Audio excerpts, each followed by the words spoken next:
Chapter 1. /in. I do not own MHA. I own a Discord server, but not MHA. Jump off the roof and hope for a quirk in the next life. Those words hurt. A lot. It was the final push to Izuku Midoriya after years of pushing his emotions to a breaking point. He was born quirkless in a world where pretty much everyone had quirks. A world where everyone has a superpower. But him? It sucked. What made it worse was everyone bullying him. Treating him like his quirklessness made him dirt. Less than dirt, actually. It was worse when he didn't even have the second joint in his pinky toe that signifies quirklessness, so he should have one. But he didn't.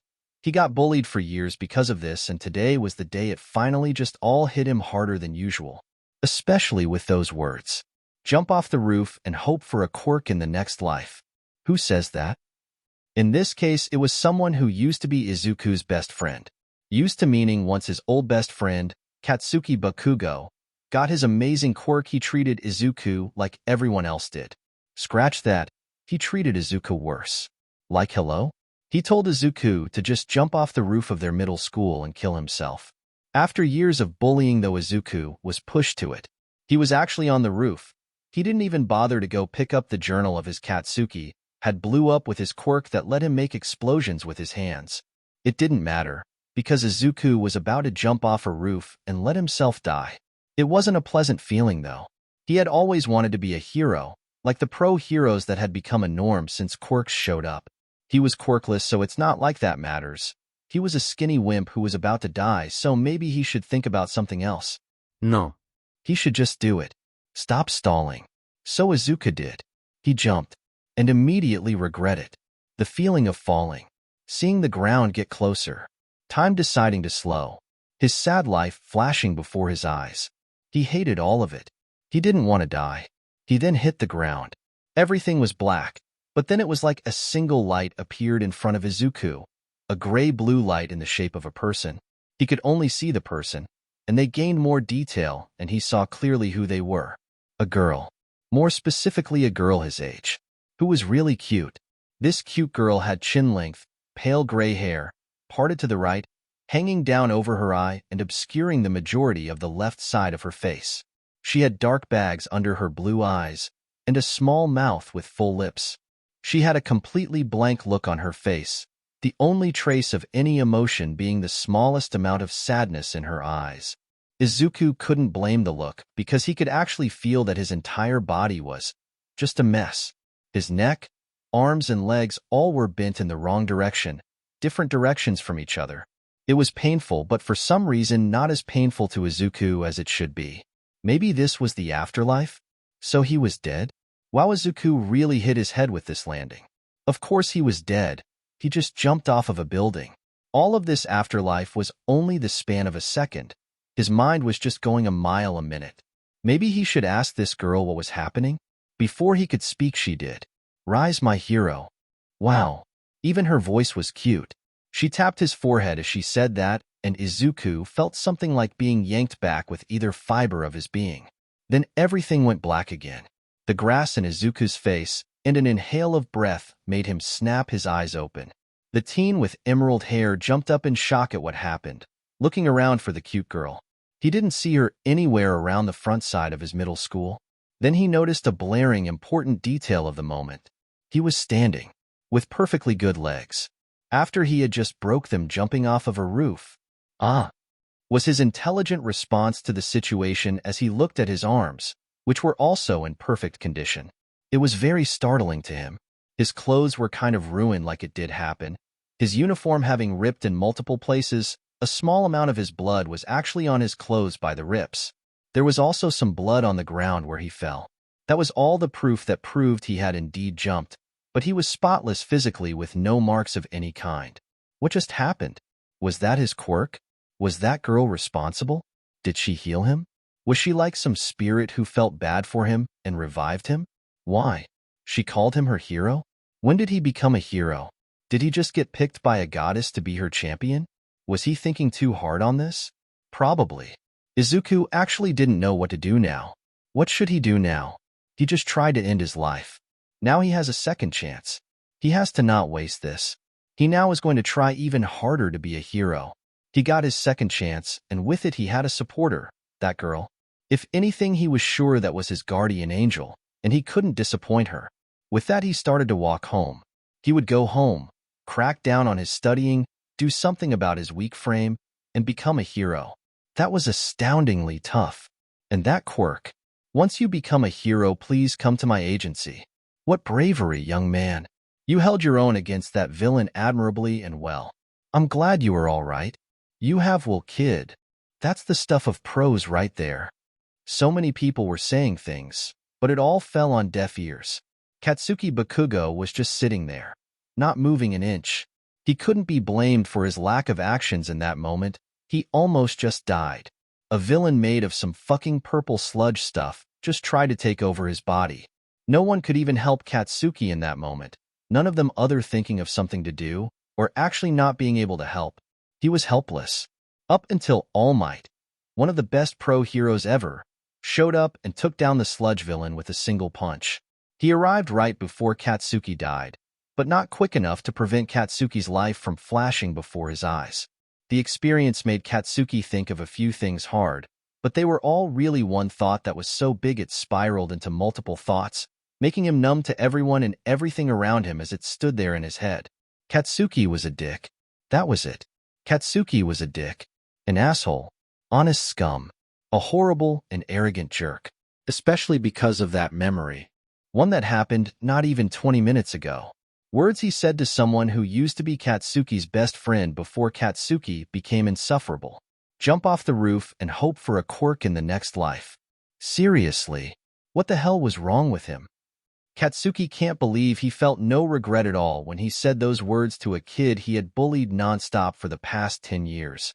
He was that much of a dick that he honestly told another kid to kill themselves over something they couldn't control. Again, Katsuki was a dick. He deserved the sludge villain attacking him honestly. Katsuki wanted to be a hero, someone who was the best at it, who could save anyone. And he told someone to kill themselves. He really deserved to get attacked by that sludge villain. To Katsuki, it didn't feel like enough. He had to go apologize. To every single person he was a massive jerk to. Especially Izuku. Ignoring every single person there, he stood up and walked out of the alley. Kid, wait. Someone unimportant at that moment tried to stop Katsuki. Fuck off. Katsuki shouted without stopping his pace. He would have to fix that, but first he had to apologize to Izuku, who was probably still at the school, trying to find his journal that Katsuki threw out a window like a dick. Katsuki got to the school and didn't see Izuku at all. Maybe he found the journal already and left? Or did Izuku just go straight home after being harassed by Katsuki? If that was the case, then he had to do the right thing and find Izuku's journal and take it back to him. Looking up to figure out where their class was, Katsuki sighed, realizing he threw it in the pond in front of the school. I'm such a fucking dick. Katsuki gained a scowl as he mumbled those words, wading into the pond to grab the journal. Small fish in the pond apparently thought it was food and had been slowly eating away at it until he picked it up. The journal was in terrible condition, making the blonde teen feel worse. He flapped it slightly to get the fish who wanted to read and some water off of it before turning to get out of the pond. Then he saw it. Blood. It barely caught his eye, but it did just enough for it to be hard to ignore. The shining red liquid not that far away from the pond. Katsuki actually felt panic for some reason. Why was there blood? The ground and the grass also looked matted as Katsuki moved to investigate, matted in the shape of a person almost. Like someone hit the ground. Hard.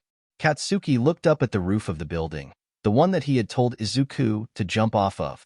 Oh god, did Izuku actually get pushed hard enough to do it? Did Katsuki actually cause his suicide? Is that why Izuku never got his journal from the pond? Please still be alive. Katsuki said in a panic as he walked at a fast pace towards where he knows Izuku lives. Izuku actually stopped partway home. He sat down at a bench and thought of an important detail. What was he going to tell his mom? He had to tell her he might have found his quirk, or a blessing from a goddess. But she will obviously ask what kind of blessing and how, and she will find out he actually tried to end his life. That would crush his mom. He didn't want her to feel like she failed as a mother because she didn't. She tries her hardest despite his dad leaving, and it being just her raising Izuku. She deserved to know he found what could very well be his power, but he couldn't just tell her how. This thinking actually brought up another thought. Was this a one-time deal? Was that the only time the goddess would revive him? It would make sense. Wait, was he resurrected with an actual power? He checked himself again and noticed, while aiming his gaze on his left wrist, something he knew he didn't before. A bracer-like thing that was completely molded to the upper half portion of his forearm, right up to his wrist. It was made of some type of metal that looked close to silver in color, but on the outside of his forearm it had a dark blue gem. The gem seemed dull, however, like it was missing a light or something. How did it get on him? Was it placed there by the goddess? Izuku tried to take it off, but it didn't move. He struggled with it for a minute before he stopped. It didn't move at all, not even a millimeter, almost like it was now a part of him. It definitely had to be from the goddess. He looked to see if the wristband, or was it a bracer, had anything else to it, but it didn't. It looked plain past the dull gemstone. "Kid, are you okay?" A man asked in concern, worried about Izuku because of his clothing's condition. Izuku immediately panicked, his natural reaction to anything. Oh, I am fine. "I just fell." He tripped over his words, trying to explain what happened. "Okay." The man gave Izuku an odd look before he left. Izuku did seem to not have any bruises to the guy's knowledge, so he must have just scrapped his clothes. "Oh man, I need to learn to talk smoother," Izuku mumbled to himself. He sat there for a minute longer, trying to think properly what he was going to tell his mother. He finally decided after a minute. He would tell her everything. Katsuki knocked, slightly panicked, on the door to the Midoriya's apartment, praying to God the entire time that it would be Izuku that opens the door. Someone opened the door, and it wasn't Izuku. It was Izuku Midoriya, the small mother of the kid he hoped wasn't dead. It didn't help his fears that she looked like she was in the middle of crying. I'm sorry, Bakugo. The woman sniffed. "I just got some bad news." No. No. Not bad news. Not that news. God, why? He made Izuku kill himself. Katsuki dropped the journal as he felt himself just die inside. He looked down at the floor, clutching his fists as he struggled to keep the tears from appearing. "I'm so sorry." He quickly left. He didn't deserve to be around her. He made her son kill himself. The only person she had after her husband left her. He was the reason she was alone now. Katsuki was an asshole. A few minutes later, Izuku came home. He was confused how his journal ended up in front of his apartment door, but shrugged it off as not being the weirdest thing that day. He picked up the ruined notebook and entered his apartment. "Mom, I'm home." The teen called out as he closed the door. He heard her try to hide her crying. "Mom." Isuatia. Inko said as Izuku entered the main area of the apartment. She looked like she had obviously been crying. "Mom, what happened?" Izuku asked with concern. "It's just, I got fired." Inko didn't mind her job as much as the fact that it was the only way the two had anything. Izuku's father was no help, abandoning them, and she didn't have a job that could do more than have them living paycheck to paycheck. Izuku frowned. That wasn't good at all. Aldra Junior High, where he was enrolled, was pretty expensive to their budget. He knew what he should definitely do. "Mom, I am dropping out of school." Inko gave him a bewildered look. Ithuno. "I can find something else. It just means there might not be food sometimes." "Mom, I can help." Izuku shook his head. Aldra isn't good anyways. Maybe he could tell her he got bullied hard there to get her to agree? "Honey, but what about your education?" "I can take online courses." Izuku realized he forgot that was a thing. "Webcam, find something good that costs little, and use the spare money to bide us over until we both get jobs." Inko looked down. "Honey, what about your future?" "I am still going to UA," Izuku declared. "I sent in a request and actually have the spot in the entrance exams. I can make sure I am ready to go there, and will definitely get in." Izuku then got another idea. "We can sell scrap metal too." "Scrap metal?" Inko wondered what her son was talking about. "The beach. I think the area is called Dagoba Municipal Beach Park. It is overflowing with metal and junk.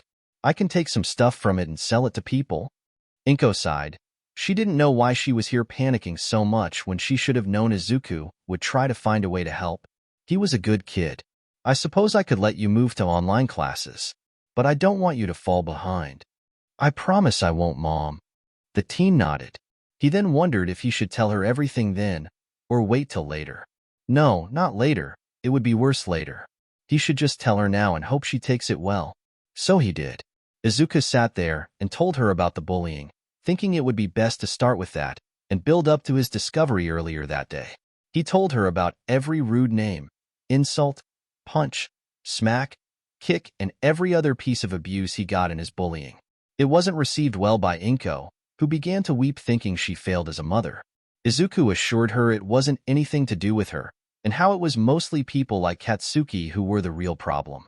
Izuku slowly built up to the moment on the roof, Inko having lost her depressed mood for an angry one when she heard what Katsuki told Izuku earlier that day.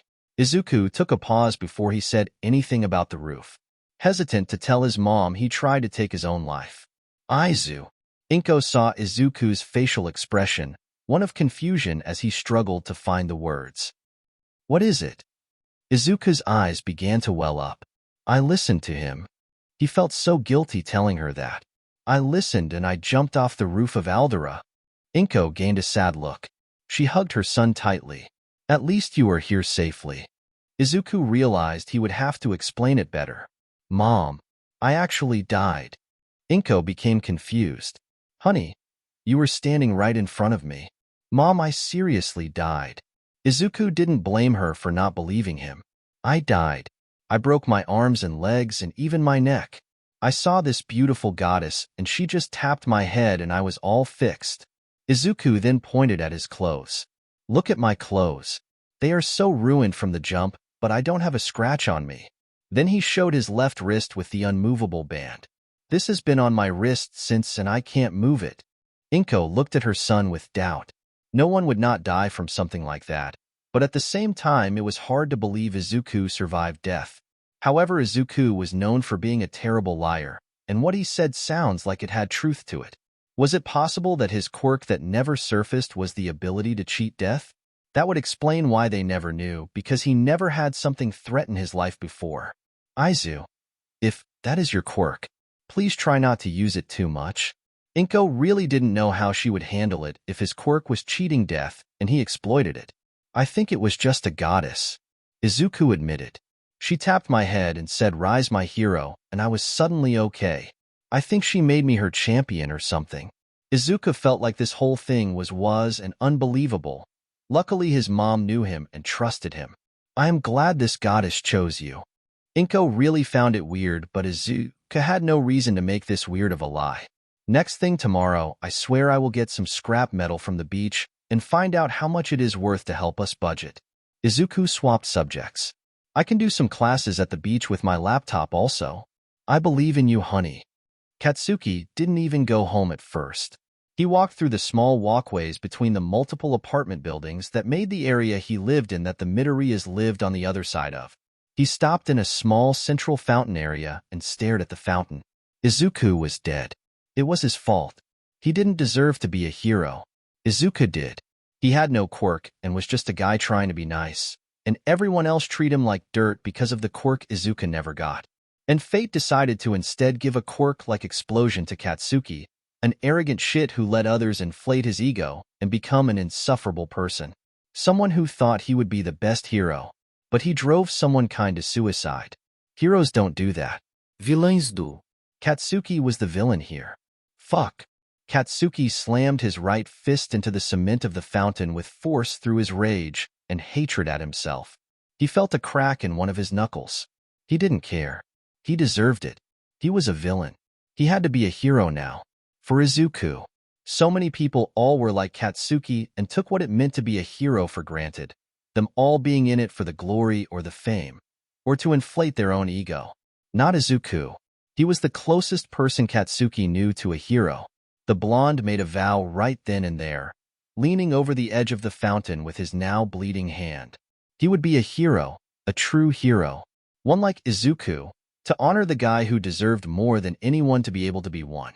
The next day, Izuku was already in online school. The Midoriyas working fast and finding an online school that was way cheaper than Aldera and actually had a better curriculum. Izuku had taken his laptop with him to Dagoba Beach and scoped out all the metal. His first impression of it? Trash. The entire beach was just trash. That was perfect. More metal equals more scrap to sell. More scrap to sell equals more money to support his mom. More money to support his mom was the goal. Heck, he could actually clean the whole beach too. Heroes should do things like this also. Set an example of being a decent person. He had so many benefits to this too. Money to support his mom. He could train physically here with all the heavy metal. The signal was good here surprisingly, so he can study for school here too. This was perfect. Izuku spent the majority of the morning and up until mid-evening moving metal, sorting through the crap so he can organize it better. He figured he could find a way to transport it all later, but organize it all to make it easier when he found people to buy it. It was some hard work. His whole body was getting tired from all the heavy lifting, but Izuku didn't stop at all. He saw it as a good way to push his grit, something he admitted he needed more of. Around the afternoon, a bit after school would have finished that day, two things happened almost simultaneously. Izuku was standing near the top of a pile of metal. It was a big pile, and he had to focus to not fall down and definitely hurt himself. He was trying to sift through some of the top parts for anything interesting when the wristband, which was near his face since the leverage he had with his left arm was just above him, began to glow. Specifically, the gem did. It went from dull dark blue to a vibrant icy blue. The light scared him, but the other thing scared him more. "Young man, what are you doing?" A voice said from the side. Izuku jumped, not knowing anyone was near him. The sudden movement from his startle made the metal he was holding as leverage become loose, and he fell as a result. Falling backward, he felt his head fall on a sharp piece of metal that sliced through the back of his head. Everything went black after that. Katsuki went to school that day quietly. Everyone had seen the news and assumed it was because of his encounter with the sludge villain. It wasn't. He was quiet because of Izuku. He looked to the seat that Izuku used to have, one behind him and to the right. It felt wrong seeing that seat empty, especially when Katsuki was directly responsible for the missing kid. Classes went on that day, and nothing happened. Nothing. Not even a damn fucking thing. Of course, he was only referring to Izuku. Everyone wouldn't shut the fuck up about his encounter with the sludge villain, up until he would tell them all to shut the fuck up, of course. But not a damn person even said anything about Izuku. For fuck's sake, the teacher even skipped over his name in attendance. Did they really just not care? Was he the only one aware of Izuku being fucking dead? Someone had to also, who removed his body from the grass. Did no one really care because Izuku was quirkless? Why was he surprised? Katsuki was the biggest asshole to Izuku. He was a dick for 10 years. Mistreating Izuku because he was quirkless. Of course others did. But then again, he was the worst one. So if he had this moment that made him realize he was a dick, why didn't the others even just notice Izuku? Sure, he had a life-changing event, but he was literally the worst. Everyone else should have something mild life event make them realize they were also assholes. He felt that being at Aldera was a waste of time now. He had to get to UA. Not to be the #1 hero just because, but to be the hero Izuku would have been. However, he had 10 more months until the entrance exams, and he doubted he could get in on early access. So until then he was going to train hard. Not just his quirk or his strength, but his whole attitude. He couldn't be a dick or angry all the time anymore. He would use this time to fix his problems and be a better person. Izuku was in the weird place again. Everything was black, but the cute goddess was back. She didn't have the sad look in her eyes, and it was completely blank. Maybe she was upset the first time because it was a suicide attempt and this time was kind of just stupid. He got scared and fell into a pile of trash. That was kind of really stupid. Wait, was her blank look because she thought he was stupid? "Who are you?" Izuku asked, ignoring the wet feeling on the back of his head that was definitely blood. "Rise, my hero." She repeated what she said the day before, tapping him on the forehead as well. He felt the pulling sensation again, and everything went black again. "My boy, are you okay?" A man was slapping Izuku's face repeatedly and lightly, trying to wake him. "Wah." Izuku opened his eyes, not really paying attention to who the man was. "You fell from the trash, my boy. That looks like a nasty fall." "Yeah, it was killer." Izuku rubbed the back of his head, feeling the blood but not a wound. He was completely healed again. "That is a bit of blood." The man said, "I need to get you to a hospital." Izuku shook his head. He had a goddess's blessing. He didn't need a hospital at that moment, he was fairly certain.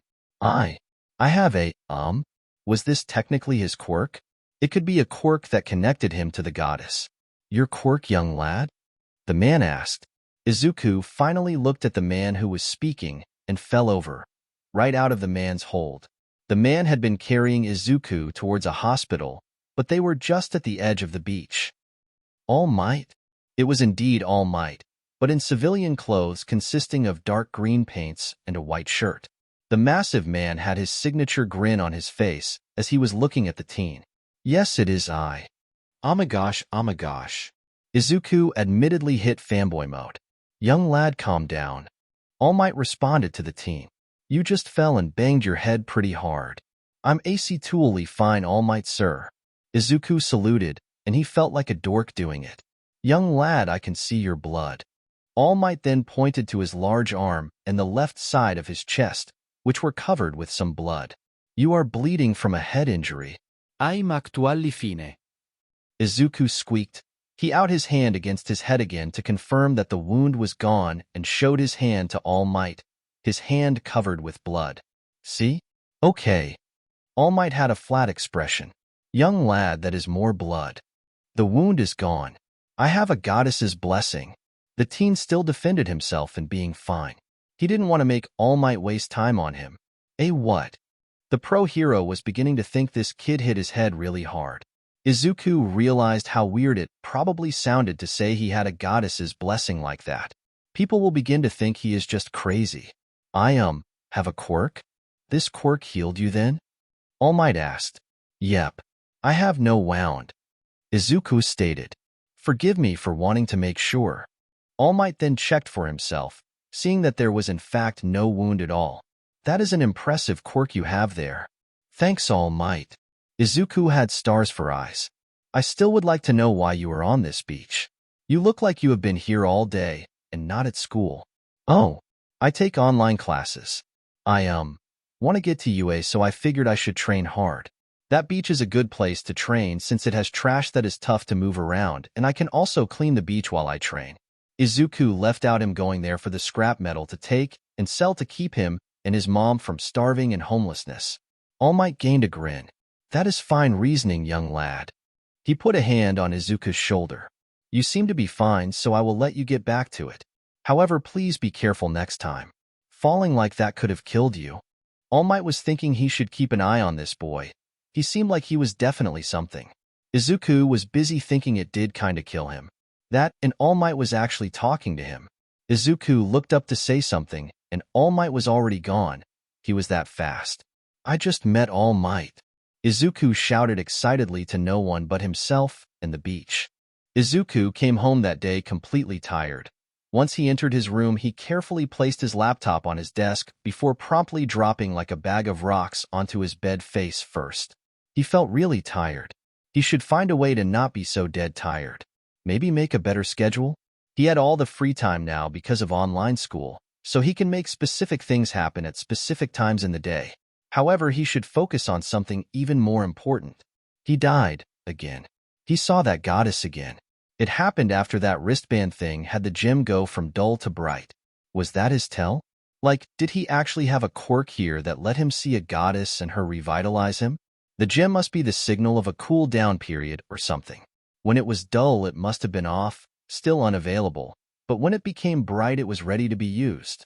How would he even test that? Should he even test that? The gym was completely dull at that point, so it was likely that it could have been the light of the sun hitting it at the beach and he was mistaken. Or this thing actually had a cool down and he could die again. But again, how can he confirm that? The goddess didn't actually answer him and said the same thing she said the first time. If this was his power, he was at a kind of disadvantage against others, people who had powers that were offensive or versatile. His was dying but then not.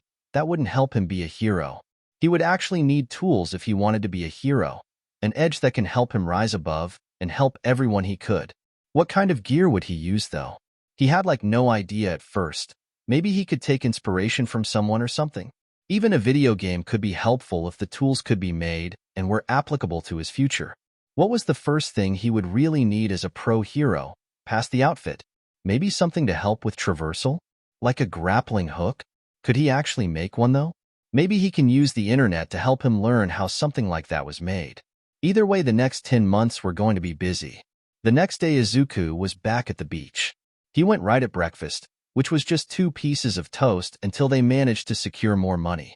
He did some online work while doing push-ups, which was not as easy as Izuku thought it would be. Sure, he knew it wouldn't be easy, but he didn't expect it to be this hard.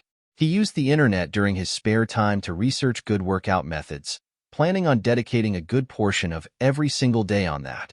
He figured he should also learn how to make gear, or at least something as a tool to help him in the field, so he would spend a part of the day on that too. Grappling hook was definitely something he loved and could have multiple uses. Should he learn to make a jetpack? How would he? That takes some knowledge he doesn't have. Maybe he could just use the internet to learn things like that? It was the internet, and he was fairly certain that he could find what he wanted easily. Today was the day he would find a way to sell the metal, though. Also, maybe he can find a junkyard or someplace that was interested. After he did some more studying, he left his laptop in a crappy shed on the beach and decided to go into town. Before he even got far from the beach, he ran into someone. "Hello, young lad." A blond man with 2 clumps of his hair drooping over his face said. The man was thin, like he looked like someone just stretched his skin over his skeleton thin. "May I ask what you are doing here at the beach?" The man wanted to see Izuku's answer. "Oh, I am here cleaning it." "By yourself? That seems like a tough job." "I don't mind. It is good practice." "Practice? What for?"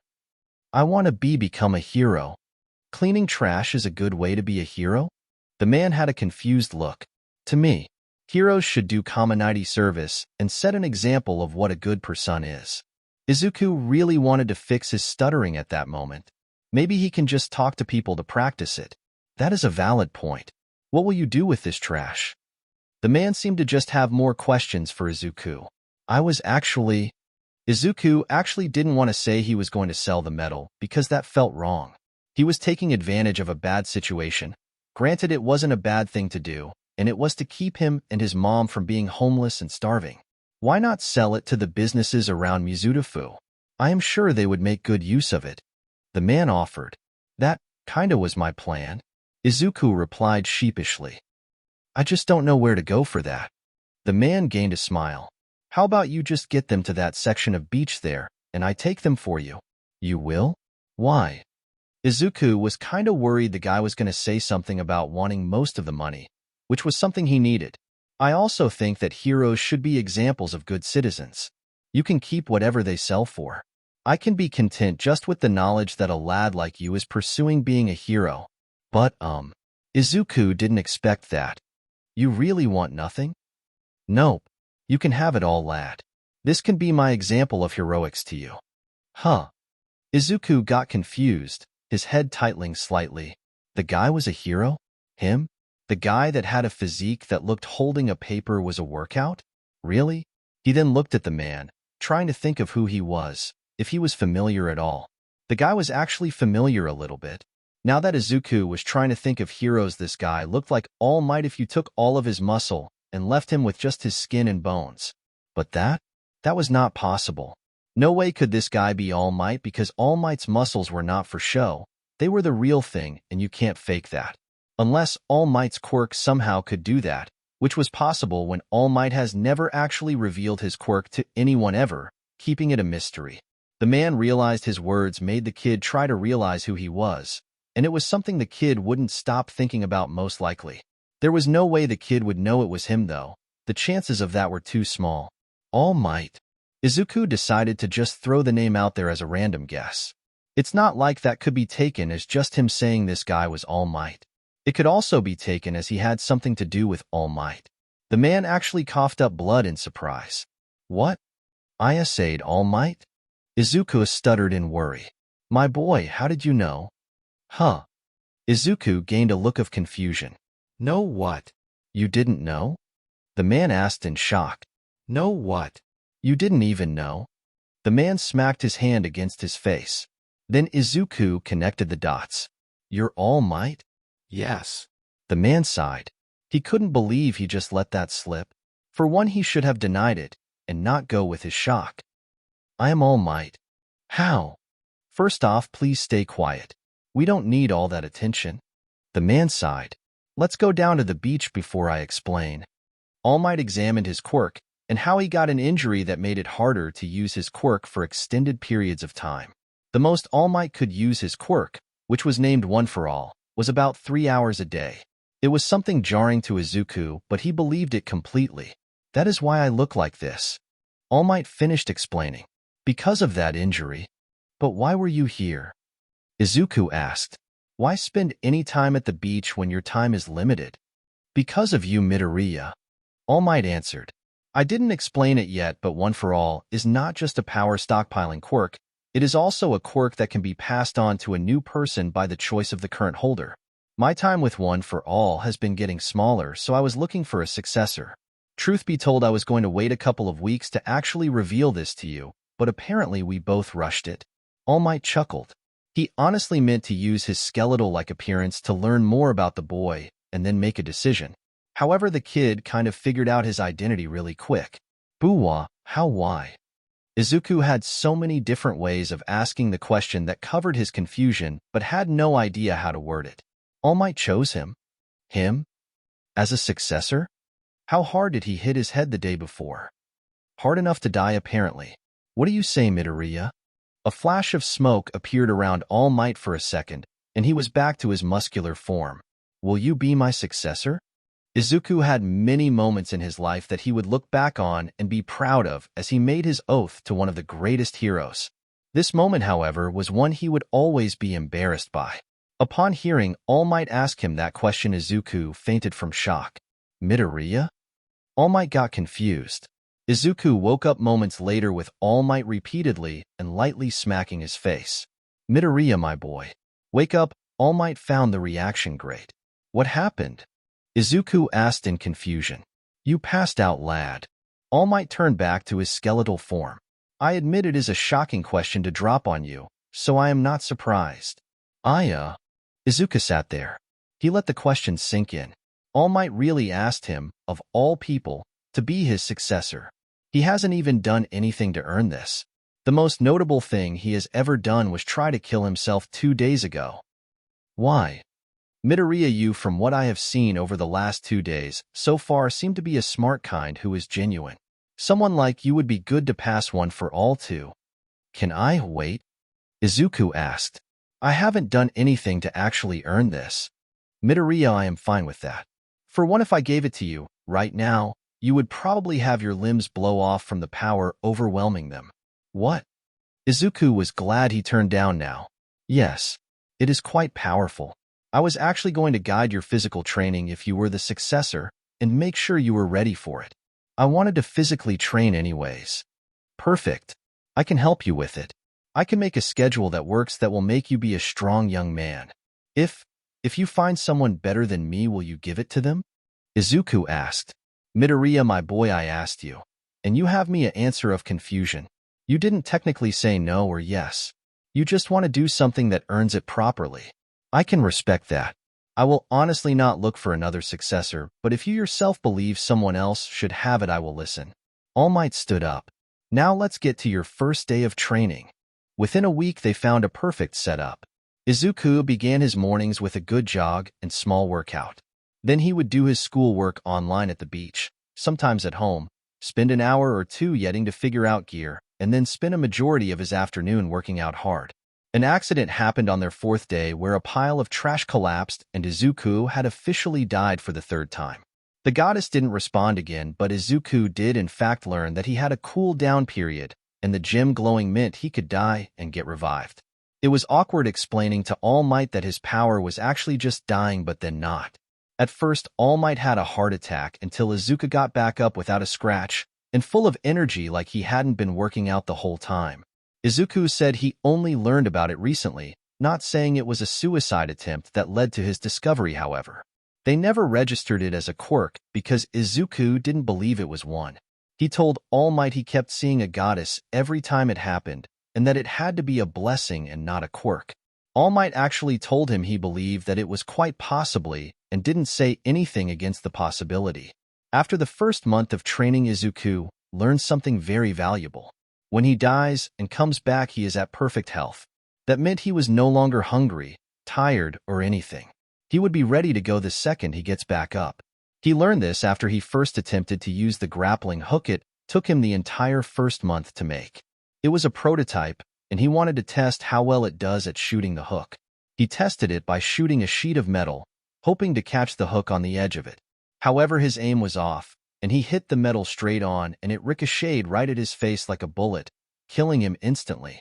The goddess had a blank look again, no emotion hinted at in her eyes. He was hoping she wasn't just hiding her laughing, because that was a pretty dumb way to die. She said the line she said the first 2 times, and he was alive again. Her blank look made him think that she definitely thought he was stupid or something. He definitely felt like it. Seriously, who dies like that? Testing a homemade grappling hook and have it ricochet into your skull? He would actually make himself die once every 2 days to make himself have energy. It was like a cheat code.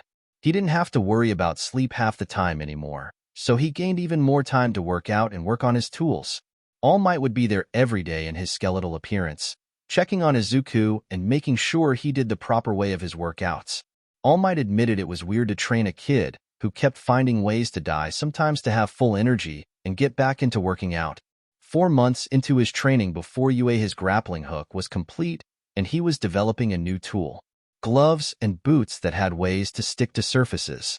It was really complicated, but using the right research and some advice from a curious All Might, he managed to make a material that could stick to metal at least. It was a first step he was grateful for. By the 5th month, Izuku and All Might had gained an unspoken bond like father and son. At one point, Izuku even offered a dinner invite to All Might, who was thrilled by it. All Might admittedly liked Izuku Midoriya a lot when he met her. She was a sweet lady who did the best with what life gave her. He actually admittedly used a friend to slip money into her bank account from time to time, feeling that this woman and her son deserved to live off of more than scrap metal money and a waitress job Izuku had recently acquired. In month 6, Izuku began learning how to actually fight from All Might, the man showing him a form he developed while in America during his early years as a hero. Izuku took to it really easily. That same month, Izuku did something he knew he would have to do: learn how to speak without stuttering. It took a bit of effort, but thanks to the last 6 months, he was a whole lot more confident in himself, so it wasn't as hard as it could be. Plus, he admittedly gained a more laid-back personality from the whole dying every few days thing. By month 8, the beach was completely clean. All the trash and scraps were gone, and people had even heard about the beach being clean, and people were coming back slowly. Izuku enjoyed that, but he decided no one really needed to know it was him who did it. In the 10th month, he actually developed something he kept secret from All Might, saying he wanted it to be a surprise for the exams at UA. Izuku knew it was against some robots and that was it, but he definitely wanted it to be a big surprise. It was the day of the entrance exams. Izuku had a good breakfast and a jog and was ready to do the entrance exams. He had spare clothes because he figured he might be stupid and die again here for the 78th time. He took one single step across the gate of UA before he heard a voice he hadn't heard in almost a year. Izuku? The last 10 months had been different for Katsuki. He spent a lot of time learning to control his temper, not always resorting to getting mad with people. Of course, he was still pissed at himself for what happened to Izuku, and the fact that no one still ever said anything about the guy. He actually learned through his meditation the best way for him to keep his calm, about trying to make his explosions happen elsewhere from his palms. The first place he tried were the soles of his feet, and then he spent any moment he was physically training on that, learning how to use them just as good as his palms. When he came to the exams, his plan was to try to have one civil conversation with a new person, in the hopes that he wasn't an asshole still, and that someone else was thinking like Izuku when it came to heroes. When he got to UA, though, he swore he saw a ghost. A kid with a green tracksuit and wild emerald hair. It was jarring. The guy looked like Izuku from this angle, so when Katsuki approached the guy from behind, he said his name. Izuku? The emerald-haired teen turned around and saw Katsuki Bakugo, his old childhood bully. The guy looked different, like something had tore him down inside. He was still as physically imposing as before, if not more so, but it looked like he lost that edge of animosity he always had. Bakugo? Izuku asked to make sure this was the real Katsuki Bakugo. How are you alive?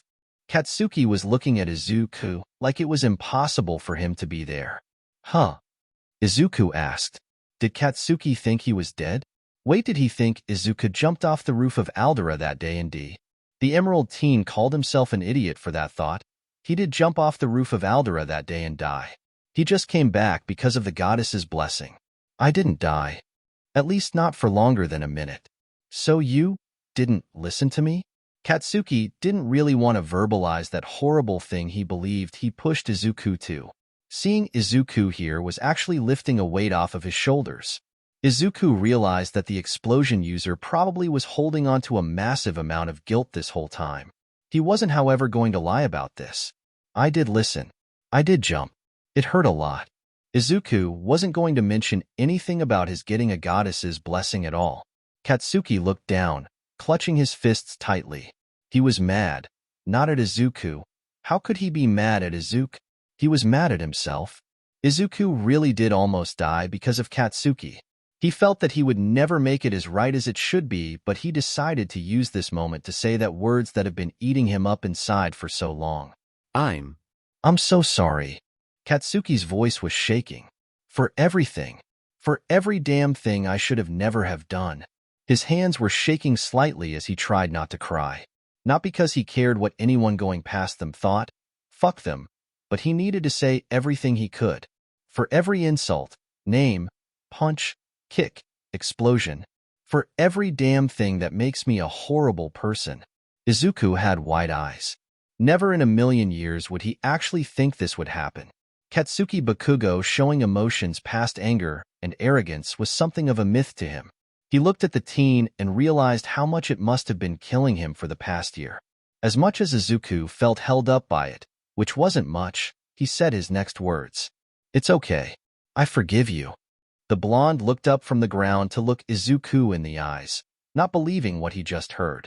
Izuku forgave him? Just like that? what?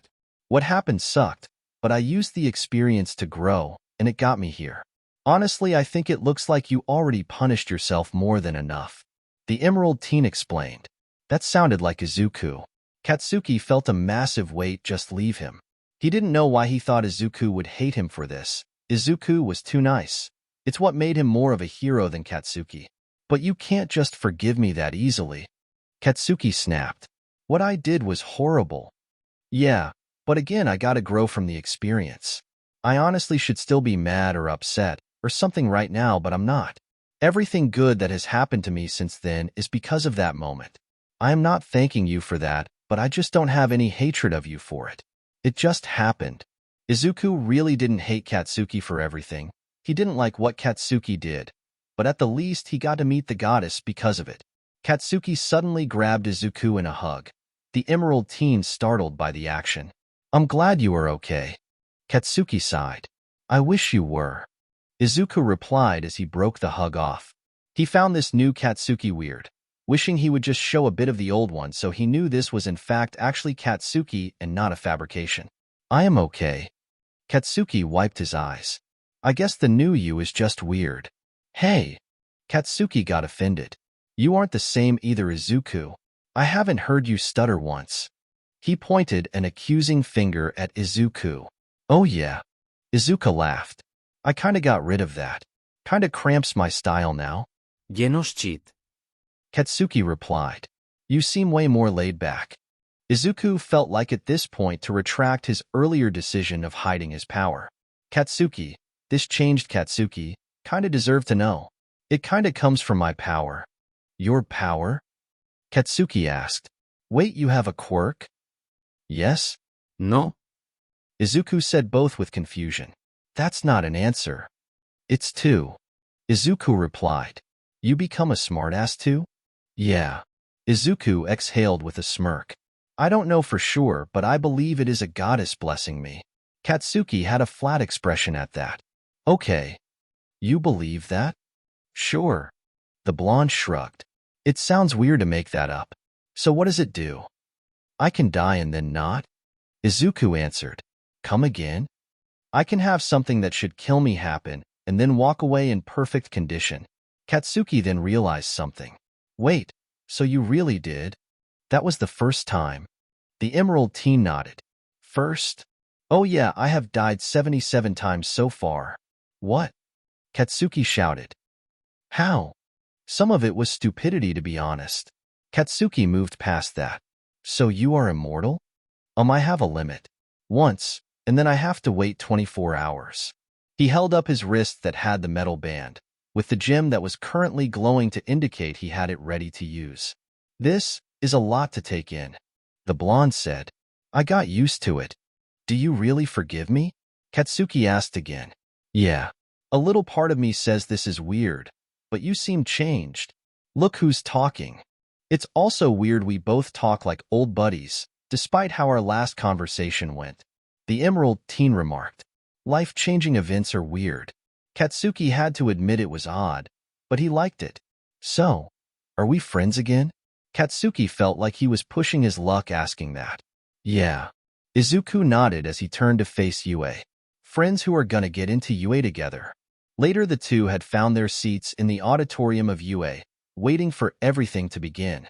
They had seats right next to each other, seeing as how Izuku was still at Aldera when he applied to Yue, and were just talking about small things, like how Katsuki now meditates to deal with his anger, or how Izuku spent time talking to random people to get over his stutter. At one point, a pro hero stepped onto the stage. The tall blonde hair signified it was present mic to everyone. He tapped a mic and then spoke, really loudly. Hello, little listeners. The man shouted with volume. Today is the day you kids prove if you got what it takes to get into UA. We will first have our written test, and then after that your favorite hero present mic, will lay down the rules of the practical. At that point, everyone was made aware of tests already at their seats. This should be fun. Izuku commented as they opened their packets. You can see my excitement. Katsuki said with a bored expression, not wanting to really take this half of the entrance exam as the other half. Soon the written test was over and present mic turned on a screen, which would show the rules as he spoke, thankfully quieter than before.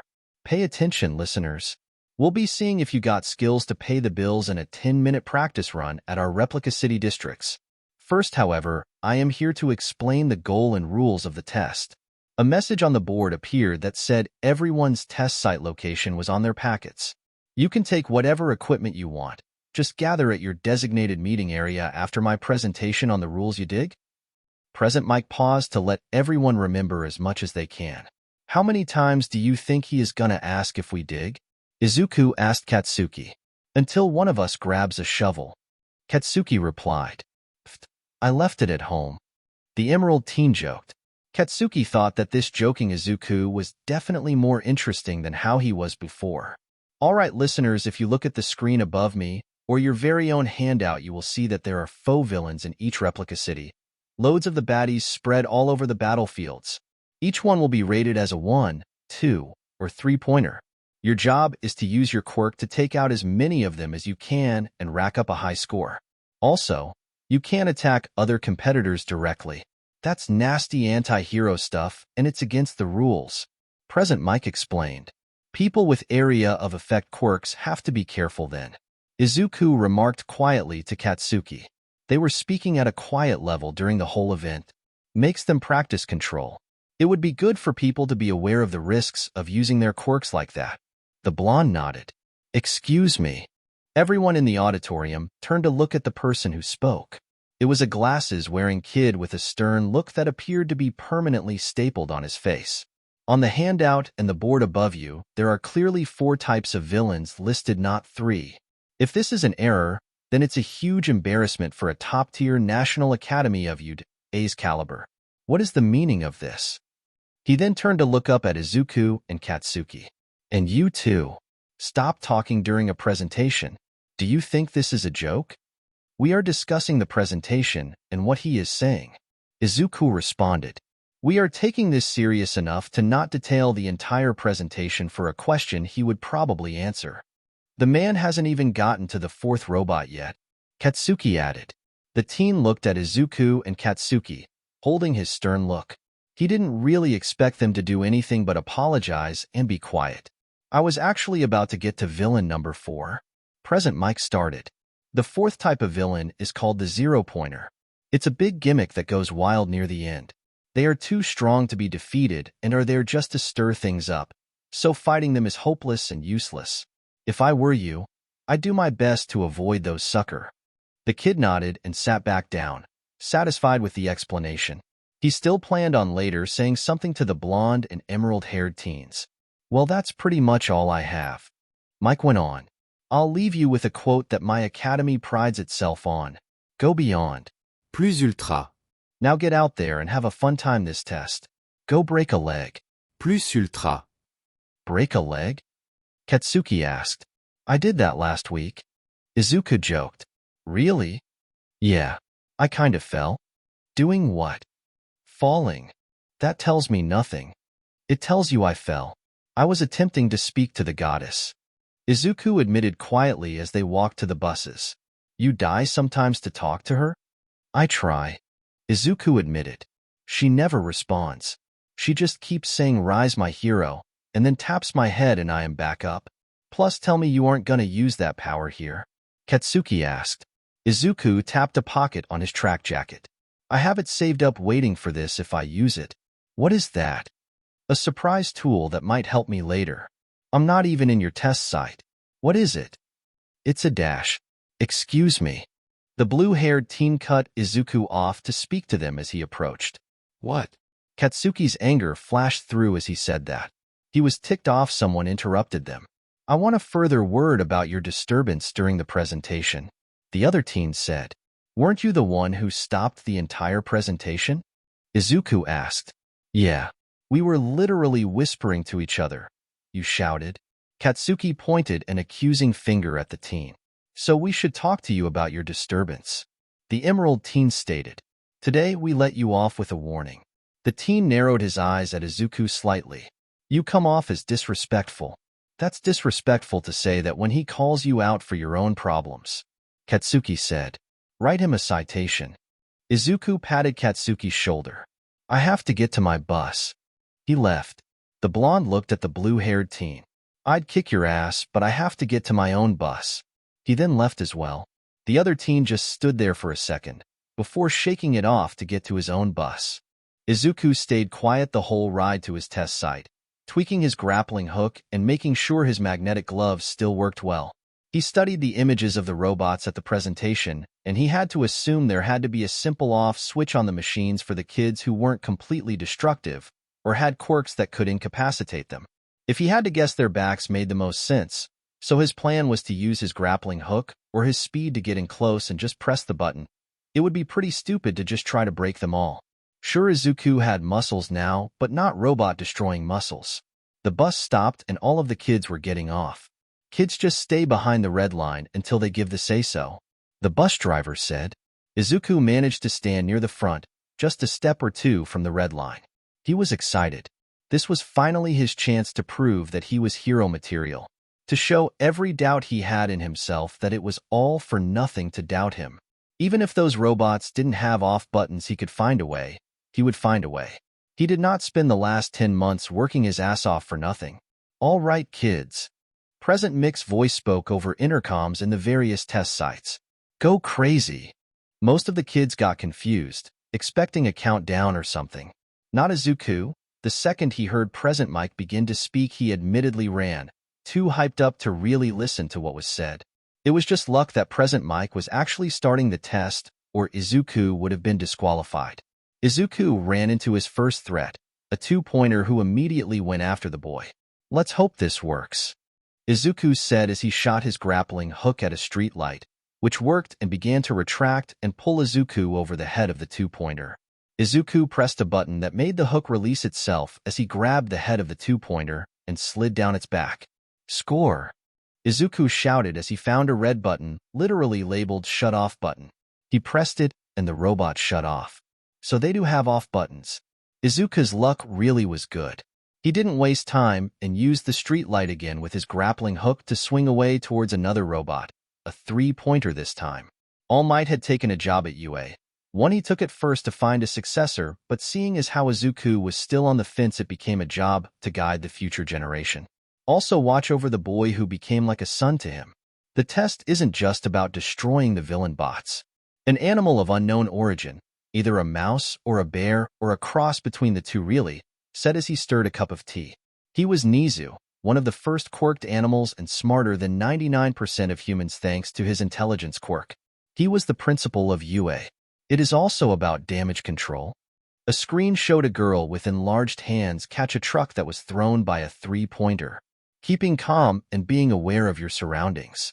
A beast-like looking teen covered in brown fur was seen calmly incapacitating a two-pointer by dodging a shot from a three-pointer, making it hit the two-pointer before he went after the three-pointer.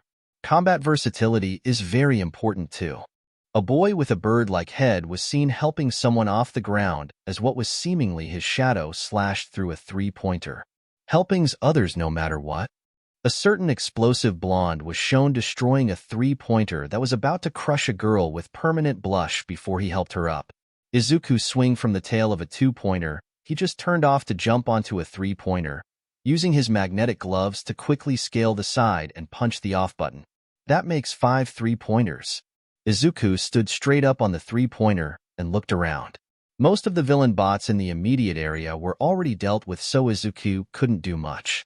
The most he could do was count his score up. Let's see. 5 three-pointers. That's 15 points there.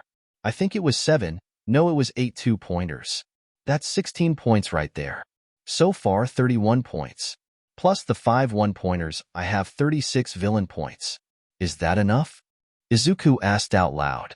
A few more minutes went by before Nizu spoke again. Multiple test takers all were showing promise and teachers already had eyes on quite a few of the kids. But most importantly, Nizu began as he pressed a button to begin the biggest part of the exams. A loud booming sound came from each test site as the zero-pointers were released. This is a test to see their true spirit. Izuku looked up with wide eyes at the building-sized robot that just made its presence known. Multiple thoughts went through his head, but his next sentence captured most of them perfectly. Well, fuck. Izuku muttered. Targets located. The massive villain bot's voice came out like metal. It brought its fist against the building next to it. To adjust its standing in the streets, it began to move towards the students. Run. A kid said as he, and a majority of the others all ran away from the massive threat. All across the sites, most of the kids were seen panicking and fleeing. The teachers had blank looks, just waiting to see anything actually worth it. And they did.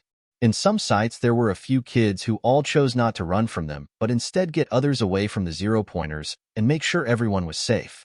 Some kids tried to find ways to slow the villain bots down. But in 2 particular sites were the beginnings of a true heroic spirit. Test Site 7.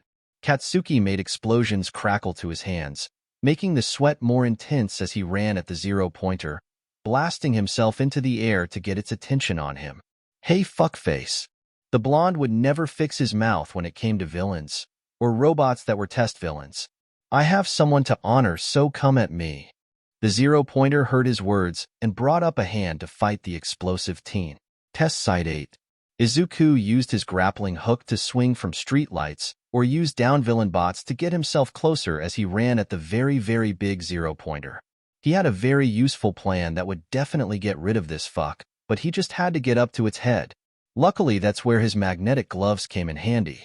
He managed to get to a spot where he could grapple to its hand as it smashed a good chunk of the road and used his gloves to hang on tightly as the metal arm bigger than his apartment went back up. I shouldn't have said it was a surprise tool that might help me later. Izuku commented as he used his grappling hook again to get to its shoulder. Tell me who these two are. Niza had increased the size of the screens that were watching the 2 kids. Katsuki Bakugo and Izuku Midoriya. Present, Mike answered. Tell me about their personalities. Bakugo was stated as being very prideful and foul-mouthed until he had an encounter with a villain almost a year ago. Now he seems to be quieter and calmer. I wouldn't call that calmer. A woman with dark hair commented. His quirk lets him create explosions from his sweat. It was said to be just his hands, but it looks like he can see his feet as well. Present Mike continued. And what about Mr. Midoriya? Nizu asked. He found it odd that the boy hasn't shown his quirk yet. Was it not a battle quirk? What is his quirk? He is labeled as quirkless. Present Mike said. All Might had a blank look listening to that. He and Izuku never really bothered to get that filled in, and probably should because it would definitely come up eventually. Izuku held off because he kept saying it might not be a quirk, and just the goddess of his blessing him. A dark-haired man with tired eyes actually began to pay attention. Was this kid really quirkless and trying to scale the zero-pointer? Thus boy had definitely gained his attention now. Quirkless, Nizu said in surprise. I wonder what he has planned. All Might exhaled. He was hoping that his pupil wasn't going to do something that ended with him dying again. Izuku definitely was gonna die again. That was his plan. He had that stock and a dumbass idea that involved his third piece of gear. Getting to the zero-pointer's neck, Izuku grinned like a madman as he pulled out a single item he definitely would be questioned for having. A homemade bomb. Izuku had a bomb he made himself. His plan was simple. He had no firepower past the bomb, so he would use it to blow the damn thing's neck off. He can jump to safety by jumping straight off of the thing. It's not like it mattered where he fell when he can easily just get back up from it when it inevitably kills him from this height. Izuku started the bomb's timer before he placed it, not really worried since he would definitely get away in time. Suddenly, though, the robot turned its head to face a test taker who got brave, and Izuku in its neck got slammed at high force to his neck from the sharp side of its jaw. Izuku's neck broke completely, and he instantly saw black. No one in the viewing room said anything for a second. Did a kid just die taking their test? I'm calling the test. Nizu tried to grab the mic. Wait, look. All Might was glad he knew Izuku had that stock saved up. Izuku cursed as he was in the black void again. He really just died because a damn machine turned its head. Was a side effect of the goddess blessing him just dying stupidly half the time? The gray-blue light came into existence and Izuku saw the goddess again. At least this isn't dumb like the grappling hook, Izuku said to himself, knowing the girl wouldn't respond anyways. Good luck, my hero, the goddess said as she tapped his forehead. Wait, why was that different? Izuku asked right as he felt the sensation of being revived. Izuku stood up with renewed energy. He hadn't fallen off the zero-pointer's shoulder, hitting a raised part that kept him there. He didn't even let go of the bomb he was holding. Oh fuck, Izuku said as he looked at the bomb that was going off. He never put a stop button on this damn thing. He didn't think something like this would happen. He was panicking and just threw the bomb with a timer at 10 seconds, left at a groove in the neck of the zero-pointer. Izuku had to get the hell out of there now. He tried to grab his grappling hook and found it gone. It must have fallen off of him. Was his luck all just deciding to flip him off now?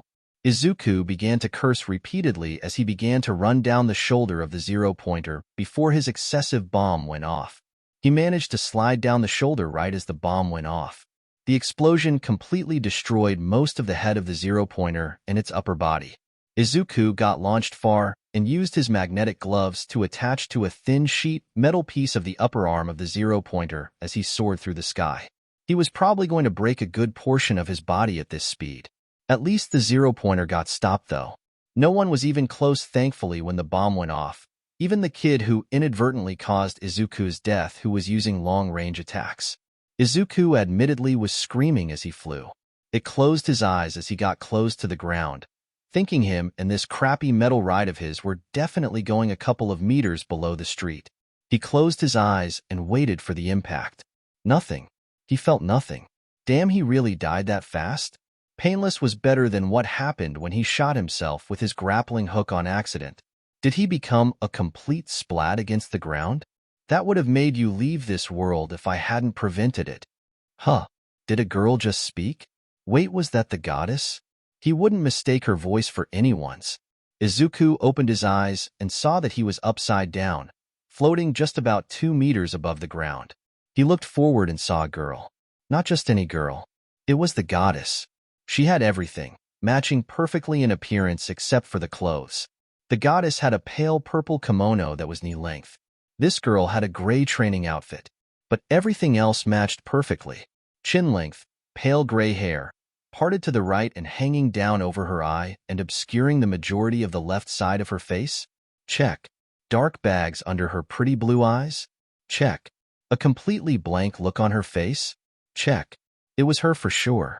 And Izuku kind of just stared at her, mouth open in shock while still attached to the metal sheet she was making float. Are you in good condition? She asked in that voice that was definitely the goddess's. This was without a doubt the goddess. How was she here? Why was she here? To save him? Goddess? Izuku asked in complete confusion. I am not a high deity. Wow. Izuku had so many questions, but he got cut off by his gloves malfunctioning and losing their magnetic property, making him fall straight to his back on the ground. That's it, everybody. Present Mike announced the end of the test. Not at full energy since he was still getting over thinking he just saw a kid die. Wadash. Izuku looked up at the girl. I believe that you took a lot of force to the head. You almost left our plane of existence. She didn't know why this guy was so confused by her, or called her a goddess. I suggest getting to a medical professional. She began to walk away. Izuku just laid there, staring at the spot she just was. She really existed. The goddess was real, and she was even prettier with regular color to her, and not just the gray-blue light.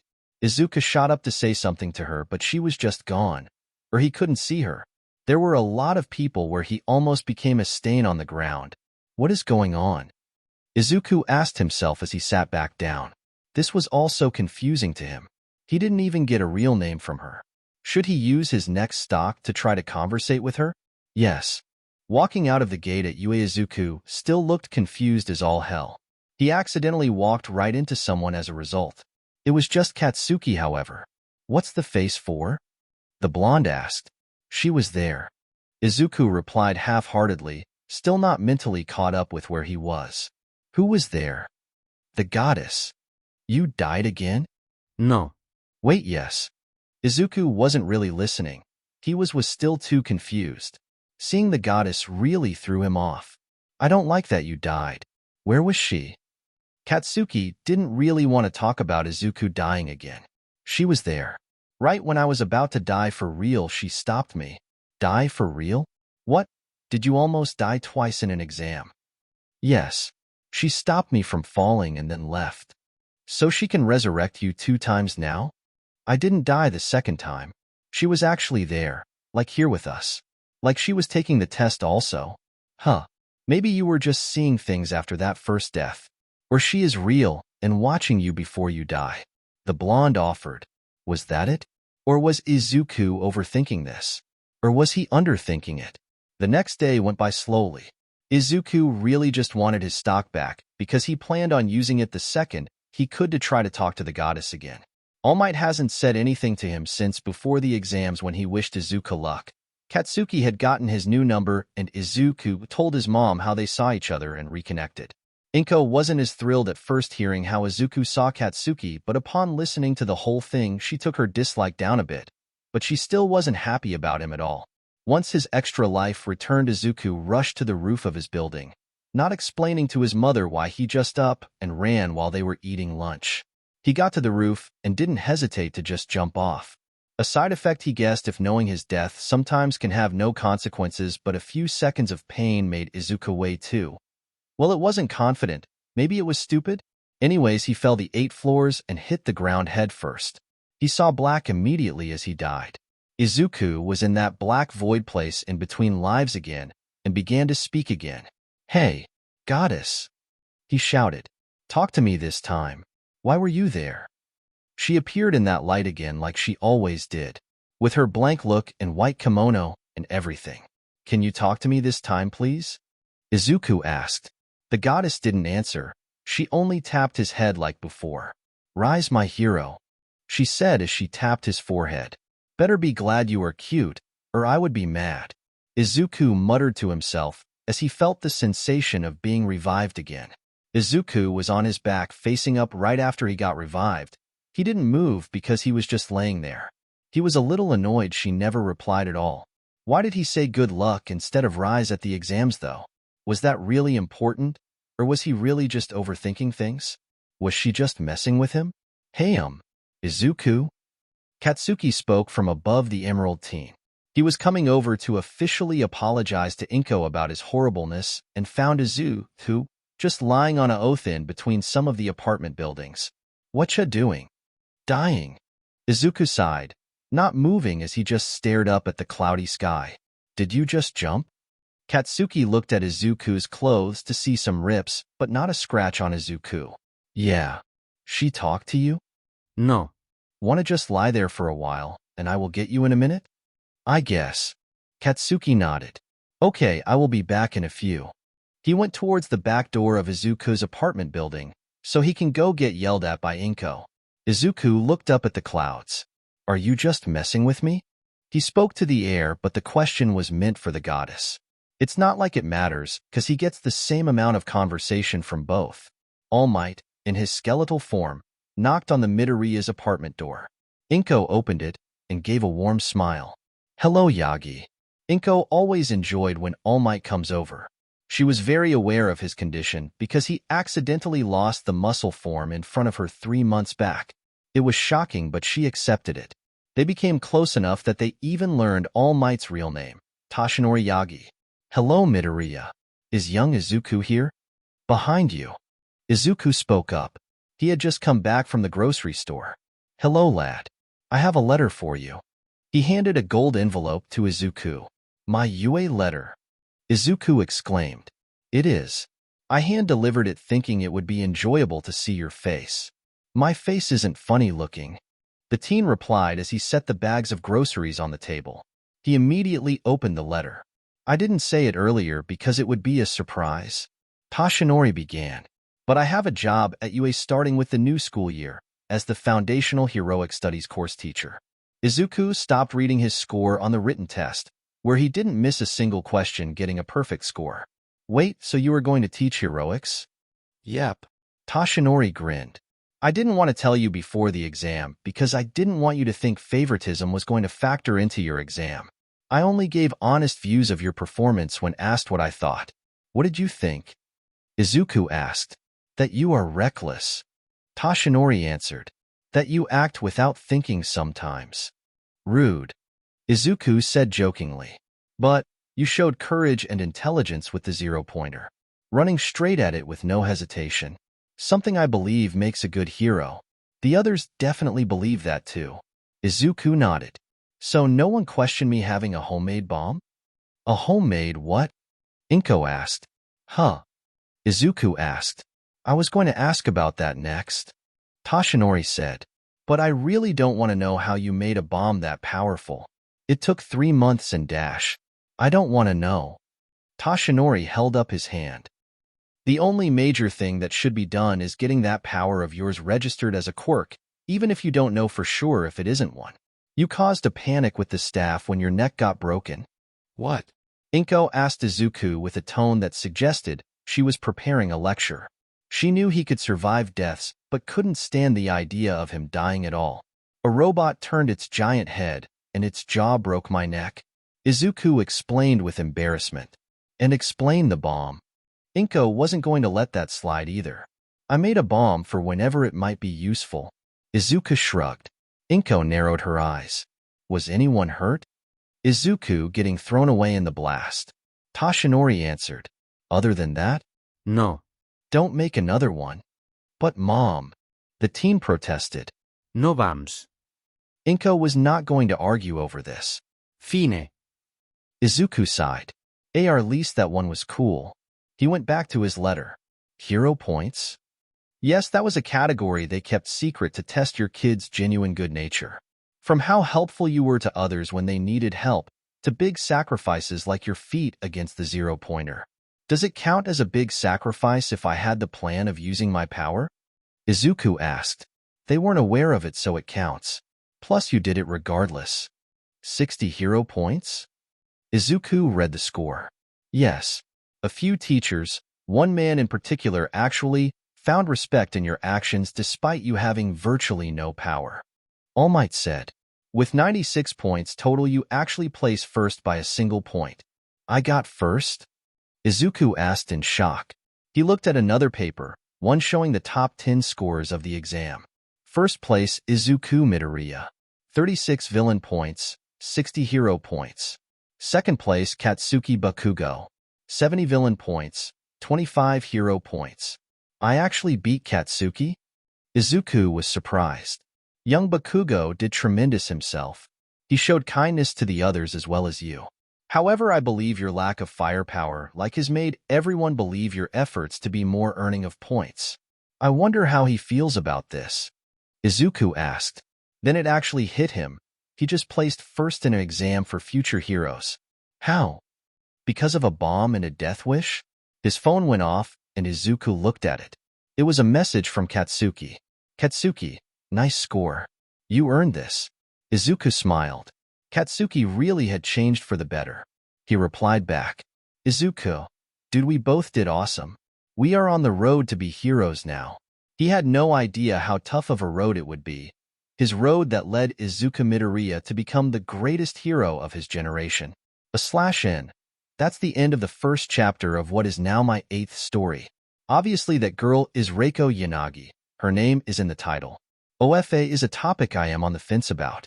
Izuku definitely deserves it, but I am not 100% sure I am going to give it to him. I am more like 66% sure I am giving it to him at this point. His quirk, yes it is a quirk, is actually based on the ability from Legend of Zelda, Breath of the Wild. Mytha's Grace.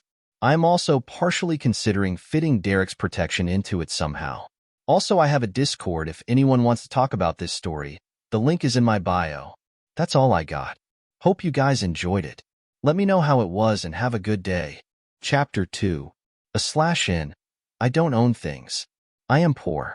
After some thinking, I decided to add more to this story from Legend of Zelda.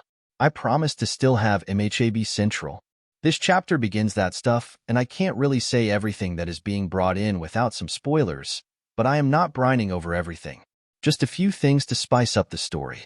Keep that in mind and let me know how you guys feel after the chapter, whether in a review, PM, or on my Discord what you think. I will explain at the bottom though a few things. Everything was on fire. An intense black fire that was consuming the world around him. He couldn't go anywhere and was trapped. Nowhere to go.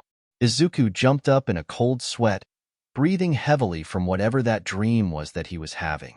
Was that even a dream? It felt closer to a nightmare if anything.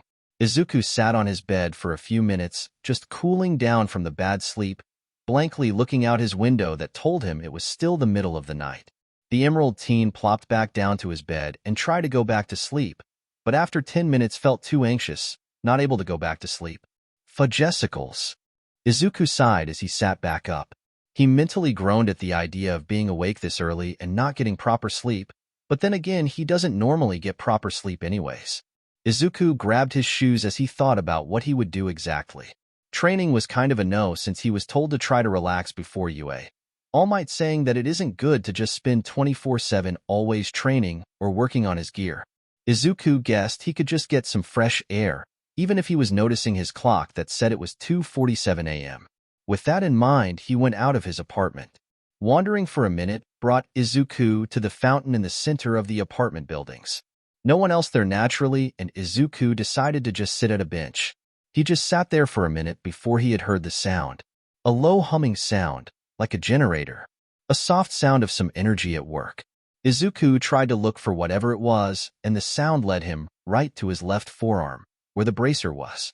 The blue gem seemed to be humming with energy, glowing more than usual. Izuku was about to tap it when a voice broke the quiet of the night. Izuku? It was Katsuki. The other teen was there now, looking confused at seeing Izuku there at this time of night. What are you doing here? Couldn't sleep. Izuku forgot about his bracer then. What are you doing here? Katsuki let out a breath. I couldn't sleep either. Why are you here though? Being in my room felt unproductive. The Emerald Teen responded. But at least out here it doesn't feel like that. I would say that sounds odd, but I am here too. The blonde sat down on the bench as well. It just feels like a good spot to think. I guess. Izuku replied. A minute later he spoke again. So what are you thinking about? Katsuki rubbed his right hand where he had a scar on his middle finger's knuckle.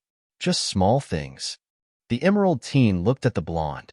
No one has issues sleeping and just goes for a walk like this with thoughts of small things, man. It's just... Katsuki sighed. I was Forgy Dash. You're fine, man. Izuku stated, knowing exactly where Katsuki was about to take it.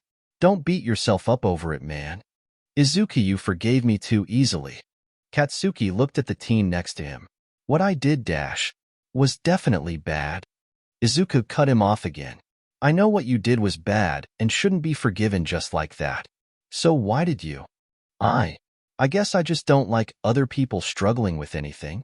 The Emerald Teen held his bracer, which had lost the hum it had earlier. I could see you were different from back then. The guy back then, for one, would never cry or show weakness in front of me of all people. You aren't him and are trying to not be like him.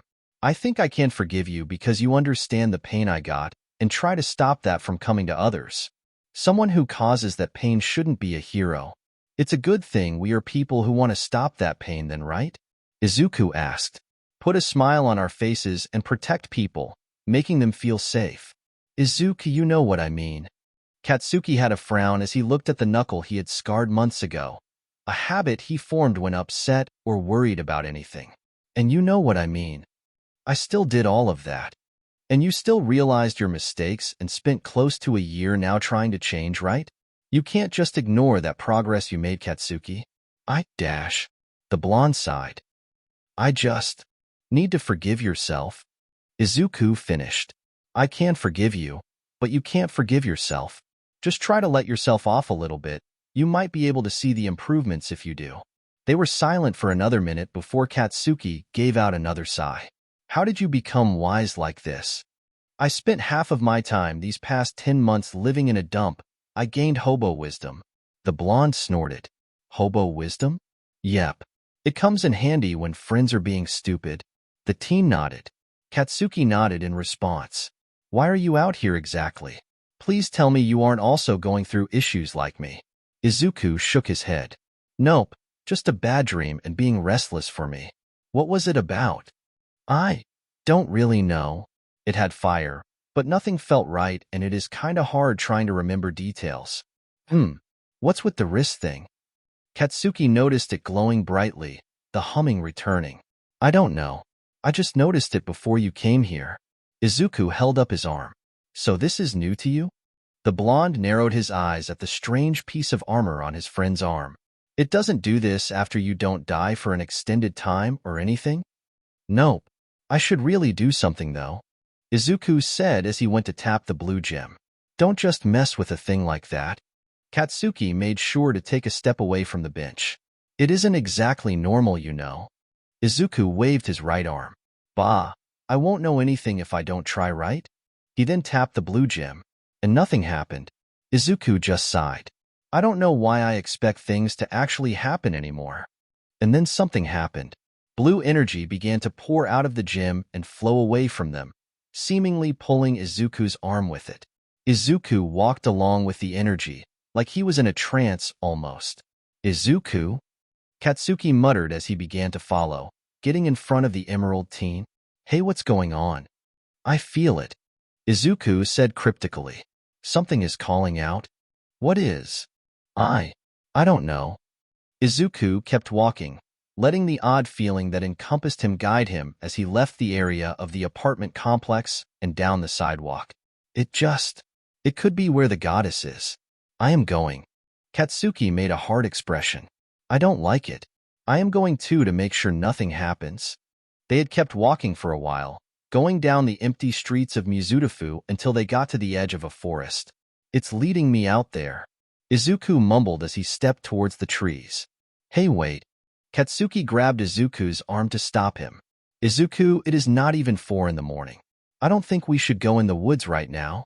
Izuku looked at the trees. The feeling is stronger. It isn't far. Izuku. The blonde sighed before he gave an answer. We better be back here in not even half an hour. He let go of Izuku's arm to let him continue walking. 30 minutes. The Emerald Teen nodded. They walked a few minutes into the trees, a straight path through the woods as Izuku felt the guidance of the blue energy. Katsuki had stayed on alert the whole time, having a tight guard in case anything or anyone was out there being anything close to a threat. Izuku stopped in a small clearing near the bottom of a hill with a steep side next to them, rocks of varying sizes littering the area. I don't feel it anymore, Izuku said with confusion as he looked around. It had to have had a reason to guide you out here. Katsuki responded as he looked around as well. Maybe the goddess left something here for you? Maybe. Izuku moved a decently sized rock, the word boulder fitting it more. A note or something to explain what is going on? The blonde offered as he checked a tree to see if anything was stuck to it. I hope so, the Emerald Teen replied. So can you tell me anything about this goddess? Katsuki asked. Like what does she look like, or anything like that? She has pale gray hair that covers the left side of her face. Blue eyes with dark bags under them. She normally has a completely blank look on her face. Izuku said easily. She glows blue like the gem here, but a bit grayer, and has a kimono. You said that really fast with little thought? Katsuki responded. Do you have a thing for the goddess? What? Izuku asked in shock. No. Hey, I am not judging, man. Katsuki held his hands up. I imagine I might get a crush on a girl who kept me from dying countless times too. It's not countless. It's 79. So far. Katsuki replied, ignoring the fact that Izuku really kept count of his deaths. Plus, didn't you die the last time to try to talk to her? I think you have a crush, man. Izuku turned red. Chato. Katsuki smirked.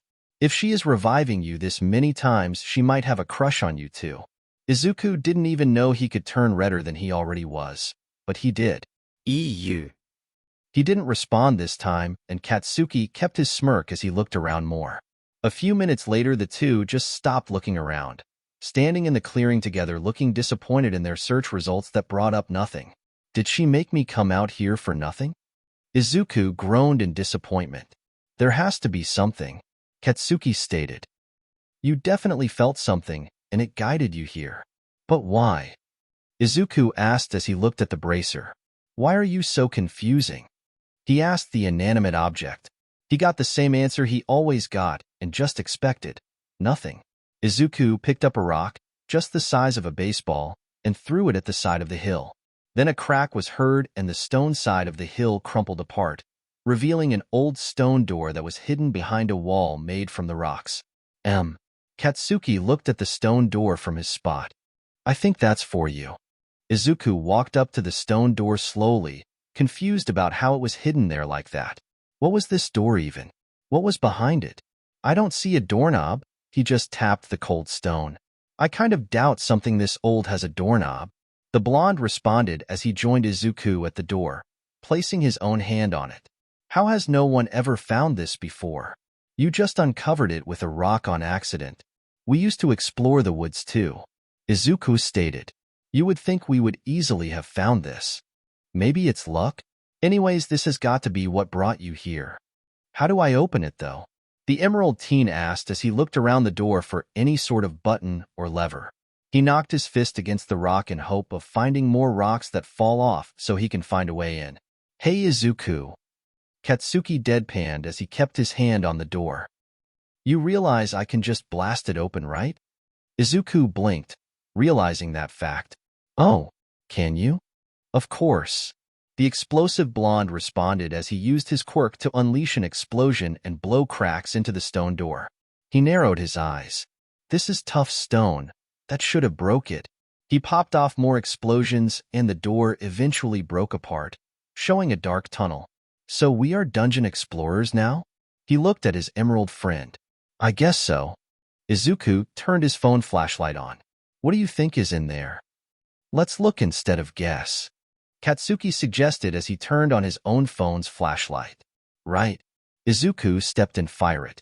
He used his light to guide his steps. Hope we don't find a mummy. If we find a mummy, I am blowing it to hell and making you go home and stay there until we go to UA. Hey, I can handle a mummy. I don't want you just searching for mummies. I can handle myself. Izuku stepped out of the dark tunnel and into what was a chamber. The area was mostly barren and covered in plant life, like it hasn't been touched in a long time. The only things that was noticeable were a wooden chest and a wooden figure with a wooden sword in its hand, standing in the center of the room. The wooden figure was in a stance like it was ready to fight, and the wood that made it was rotted in multiple spots. On the opposite side from the way they came in was another door. What is this? Izuku stopped at the wooden chest while Katsuki looked at the wooden figure, which was just a few centimeters taller than him. Is this a training place? The explosive blonde asked. The Emerald Teen opened the wooden chest and inside of it found a wooden sword, exactly like the one the wooden figure had. He picked up the object. Maybe. Suddenly the wooden figure moved. In a quick motion, it swung its wooden weapon at Katsuki and struck him over the head. The blonde was caught off guard and was sent down to his knees. Ah! Izuku jumped up in shock but kept his grip on the wooden weapon tightly. Fuck you. Katsuki scowled as he used an explosion to blast up at the wooden figure to unleash an explosion on its head, only for it to simultaneously raise a knee into the blonde's chest before using its open hand to grapple the teen and throw him away from it. Katsuki landed on his feet, and his scowl got bigger. How the fuck is that thing moving? The wooden figure rushed at Izuku, and the emerald teen instinctually blocked with the wooden sword he was still holding, stopping the wooden figure from striking him with its own weapon. Stay back, you termite lunch, Izuku said as he swung the sword in a somehow familiar and what felt like a comfortable fashion and struck the figure in his wrist, cracking the hand off due to the rotted nature of it.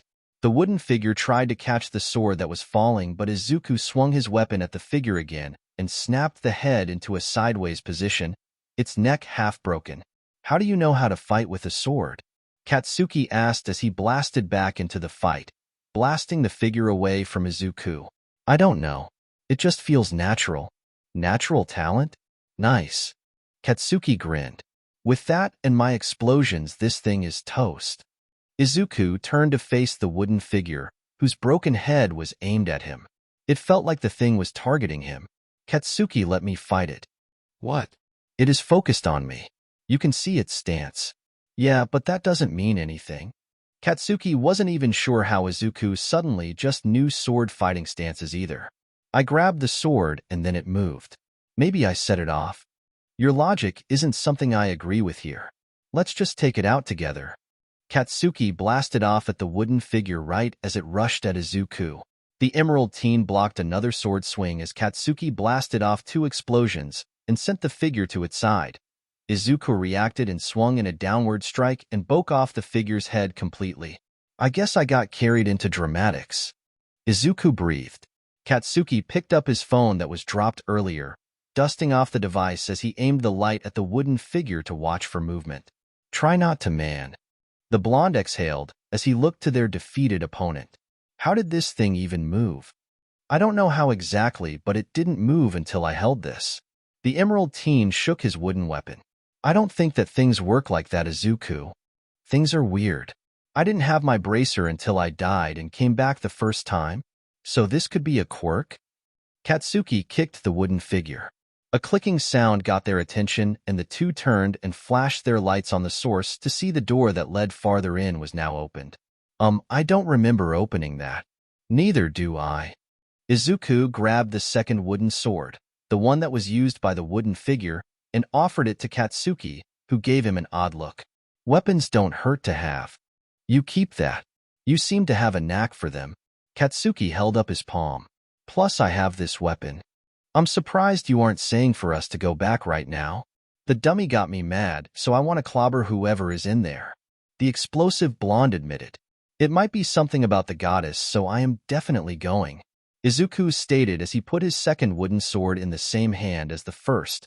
That way he can hold his phone as well.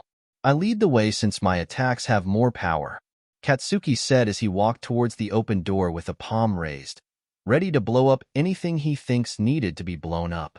Got it. The emerald teen nodded, following his friend. At least it wasn't a mummy. Yet it was a dummy instead. I am sure he was smart enough to classify as average. Izuku joked. Katsuki had a blank look at the joke as he kept walking. Shut up. It was funny and you know it. Izuku grinned as they stepped into the next tunnel. It goes farther down, Katsuki said as he looked down the tunnel. It is a straight path and farther than my light can go. Maybe it is a set of rooms and each one is like a puzzle? That sounds like dumb video game logic. Video games can be influenced by real life. I guess, but I don't think this is like a video game. The blonde said as he was leading them down the tunnel. Who made this is what I want to know. Izuku said as he looked at the plant-covered walls. Had to be a long time ago for all this stuff to just be here. Katsuki stated. Honestly, might be early age when quirks showed up. That explains the wooden figure, I guess. Leftover quirk traps. But can quirk effects like that really last this long? It's possible. There has got to be something important here then, whether it is about your goddess or something else entirely.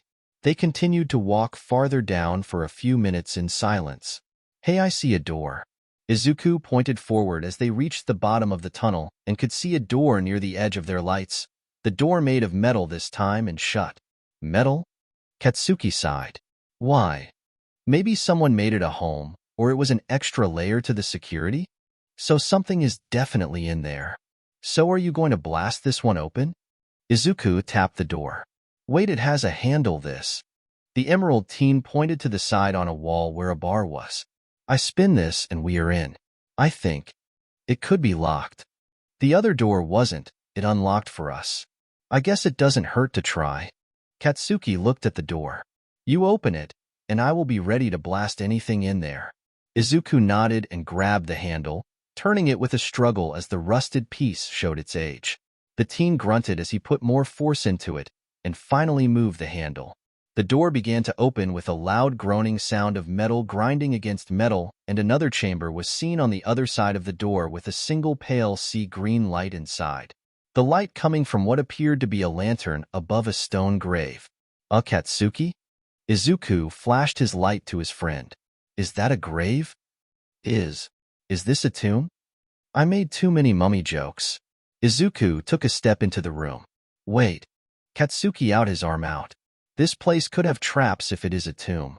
We would have found one already then. The dummy? That's a good point. Should we go back? The Emerald Teen had dropped one of his wooden swords to hold just one. At this point, I don't think either of us wants to. And I thought I was reckless. Izuku responded. I don't think it counts when you know that you can come back from dying. It counts. Izuku walked farther in and shined his light across the chamber, which was empty again save for the center where the grave was on a raised, circular platform of the chamber. I don't see another door or anything. So is this all just a tomb? Then why the dummy? Izuku stepped up onto the raised platform with the stone grave. Should we open it? Izuku, that is a dumb idea, Katsuki said as he stepped next to the tomb as well. Is that a no, or just wanting to say it before we do it? At this point, I really think we are idiots. The explosive blonde sighed. Let's open it. The two teens put their hands on the top of the stone lid and pushed as hard as they could, getting the stone slab to fall off on the other side. What they saw inside of the tomb was shocking. Nothing. They saw nothing. Shouldn't there at least be bones? Izuku looked at his friend. You wanted to see a dead body? Katsuki asked. I think not seeing a dead body in a grave in an old creepy dungeon is creepier than not seeing a body at all. The Emerald Teen stated, especially after all of my mummy jokes and a wooden figure that was just fighting us. Well, thanks for making me think a damned corpse is walking around. The explosive teen replied as he looked around them. Maybe the person this was made for just never got here to be buried? That is sad, but way better than the alternative. Izuku looked up at the lantern. How is this still on? Maybe it's a special chemical? Katsuki offered. Should we take it? You want to steal a lantern from this place? The blonde asked flatly. Hey, I was led here, so as far as I know the goddess wanted this lantern. It is the only thing even noticeable here. I guess. Take it and let's get out of here. Yeah. Izuku nodded as he grabbed the lantern and turned to go. Let's go to my place since it is closer. Suddenly the door slammed shut and a clicking of a lock was heard. What? Izuku exclaimed. Was that a trap? Katsuki brought both of his fists up into a guard, ignoring his phone being in his hand. Izuku had put his phone away when he went for the lantern earlier. The platform they were on shook, and both teens hopped off of it to see the shaking just stop just as quickly. Are we locked in here? Izuku asked after a few seconds of silence. I can blast us out of here most likely. Katsuki sighed. At least we don't have your dumb mummy here also.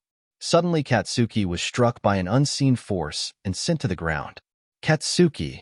Izuku shouted as he was struck himself and knocked onto his back, dropping his weapon and the lantern, which broke once it hit the ground. When the lantern hit the ground, the pale light from inside blew out in a flash across the entire chamber and somehow stayed like that, illuminating everything in a sea-green light, and even somehow revealing the previously unseen force that had attacked the boys. Both teens saw it at the same time, and both had horrified expressions. It was a corpse, a mummy, an actual zombie. Any of those things, but it was definitely something that should have died long ago, and should have stayed like that. The undead thing had on long, rusted metal armor that covered its deteriorating flesh. The being was easily 20 centimeters taller than the teens.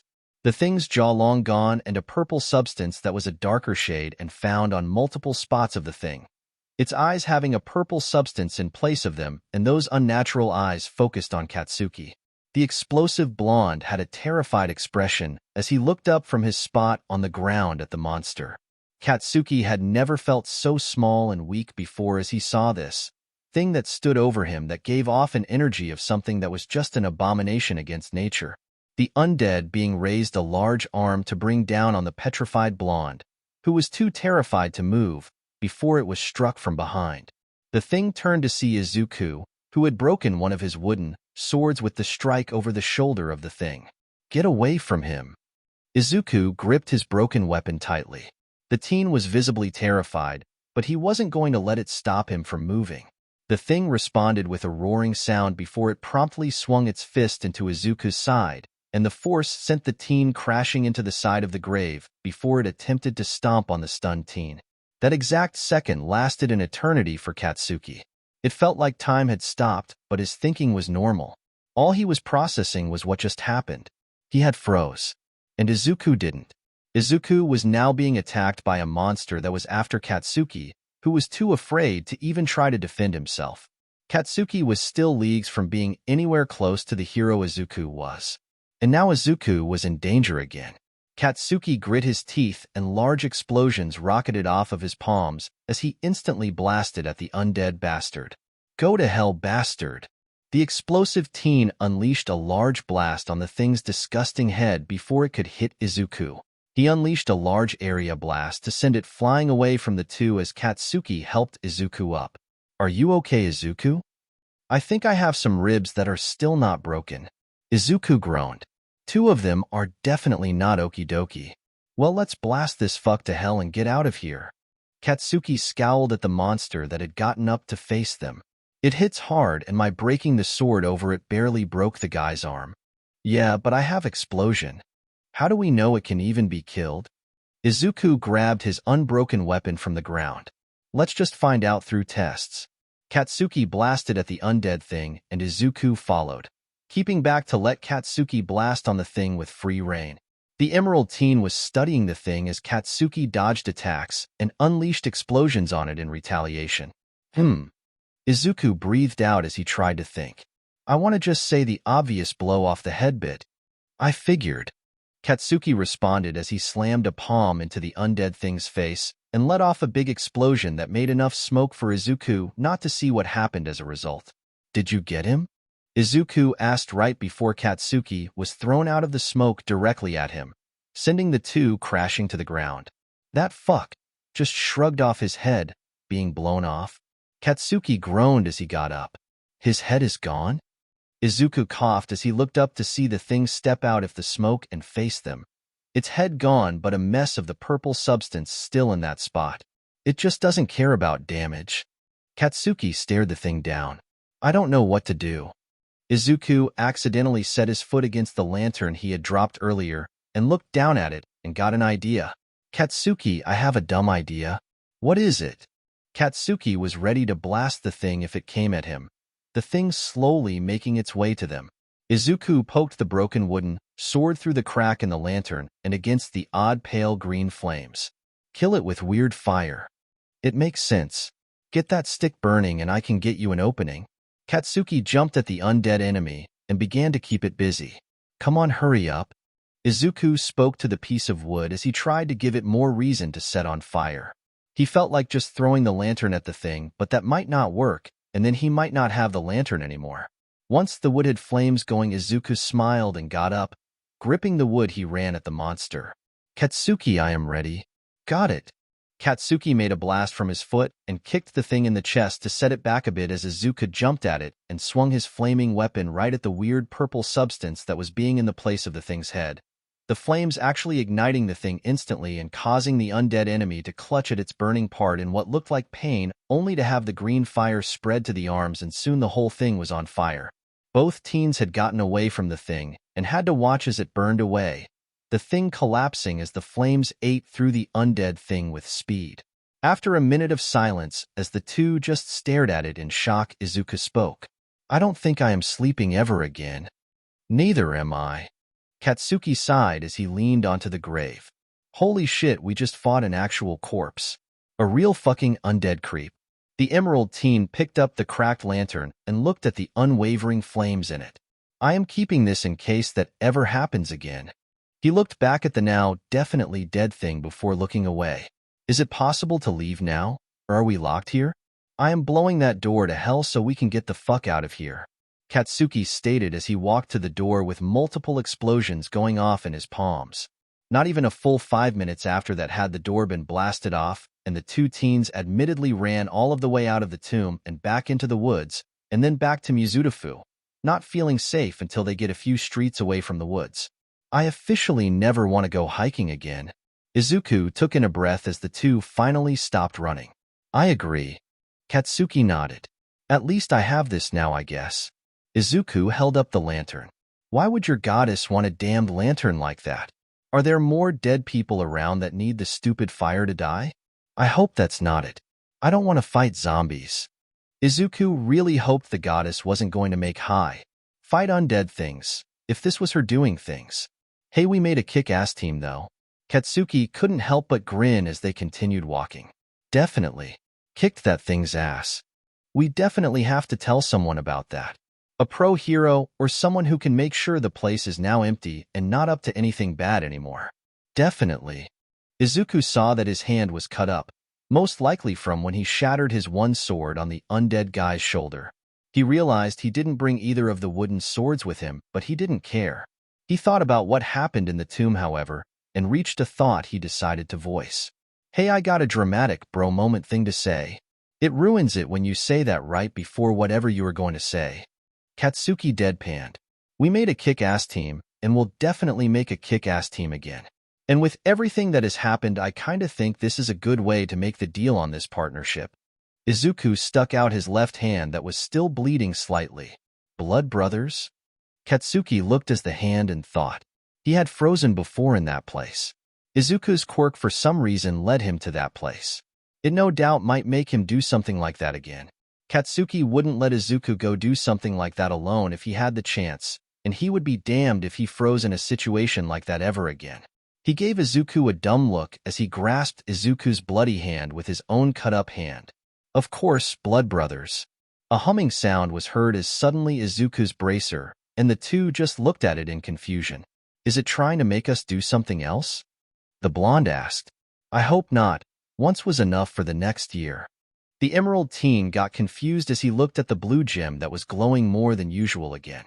He was about to press on the gem like before, but it reacted on its own.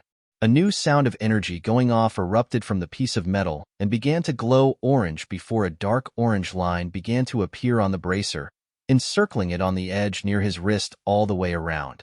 The energy humming stopped and the orange was still there, glowing as brightly as the blue gem was, back in its normal state of glow when he had a stock like he does at the moment. "What just happened?" Katsuki asked as he looked at the orange addition to Izuku's bracer. An orb of glowing energy with black tracings on it appeared in Izuku's hand, the sudden appearance of the object startling him enough that he dropped it and it hit the ground with a soft thud. "Ah!"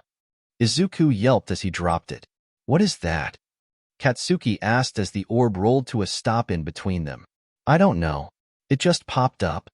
Izuku responded in confusion. "Why? How? What?" "Don't ask me. It's your weird quirk. Did I just level up?" Izuku asked. "A random orb of whatever drops out of your hand where it came from God knows where, and you call it a level up?" Katsuki gave the emerald teen an exasperated look. "What would you call it?" "Random BS." "What is this, though?" Izuku asked as he crouched down to grab the orb. "The orange line on my bracer is dull now, so maybe I can summon these? But does it do?" Izuku felt a buzz in his hand, like a numbness that stemmed from the bracer, specifically where the orange line was. Maybe the buzzing was how he used it? Hey, can you back up for a minute? He asked the blonde. Why? I am gonna test something and I can deal with dying right now, but you can't. I really don't feel like watching you die. Katsuki showed his dislike of the situation. I will get back up. Plus, I doubt my thing here would really make a power that kills me. Your original power is something that saves you from dying once a day. Who says a deadly one isn't next? Just let me test it, please. I swear if it is that bad, I won't use it unless I gotta. Katsuki sighed, something he was noticing he does a lot nowadays. Okay, let's see what that orb does. Izuku nodded and used the buzzing in his hand to guide him, making a small twitch of his fingers all at once. Then the orb blew up. Izuku was sent backwards away from the blast of energy and right into the side of a building. Katsuki had raised his arms to shield his eyes. What the hell? Katsuki responded to the event with confusion. Ow! Izuku groaned as he sat up in his position against the wall of the building. He felt the scratches on his arm and chest from the orb blowing up, as well as a bump on his head from landing in the fountain. His hand was the worst of it, with his palm looking raw now and bits of blood beginning to pour out. That hurt. You just blew it up? Katsuki exclaimed. How are you not dead? I have discount immortality. Yee, but you are hurt, and I thought that stuff goes away once you revive. I didn't die apparently. Izuku rubbed the bump on his head with his unhurt hand. I was holding the thing, so I don't think one of those is enough to make me die. So you just make bombs now? Katsuki mumbled. Why? Izuku looked at the bracer and saw that the orange line was halfway bright, going around his wrist like it was filling up with the brightness of the energy. Huh? Does it have a smaller cooldown? It seems so opposite of your discount immortality, though. Why would you gain an orange bomb? I don't even know how I got it. Izuku replied as he watched the line fill up still. I guess I don't have to worry about making bombs anymore. That's your takeaway from this? Well, yeah. I now make bombs apparently. But why? Izuku shrugged and Katsuki gained an exasperated expression. Maybe I can ask All Might about it. Izuku mumbled as he got out of the fountain. All Might? Katsuki asked. Why him? Izuku blinked when he realized he had never mentioned being the student of All Mights before this to Katsuki over the past few days. Can you keep a secret? We just fought a dead thing. This won't top that. The blonde answered, wondering what the secret that has to do with All Might was. All Might is my teacher. Has been for the past 10 months. Izuku explained. Katsuki just had a blank look for about 10 seconds, which was interrupted by a clicking sound from the bracer when the orange line had gone completely bright. The crimson-eyed teen gave out another sigh in the mini that came with talking to his emerald friend. That somehow isn't as surprising as it should be. You already have so much weirdness that it just fits in honestly.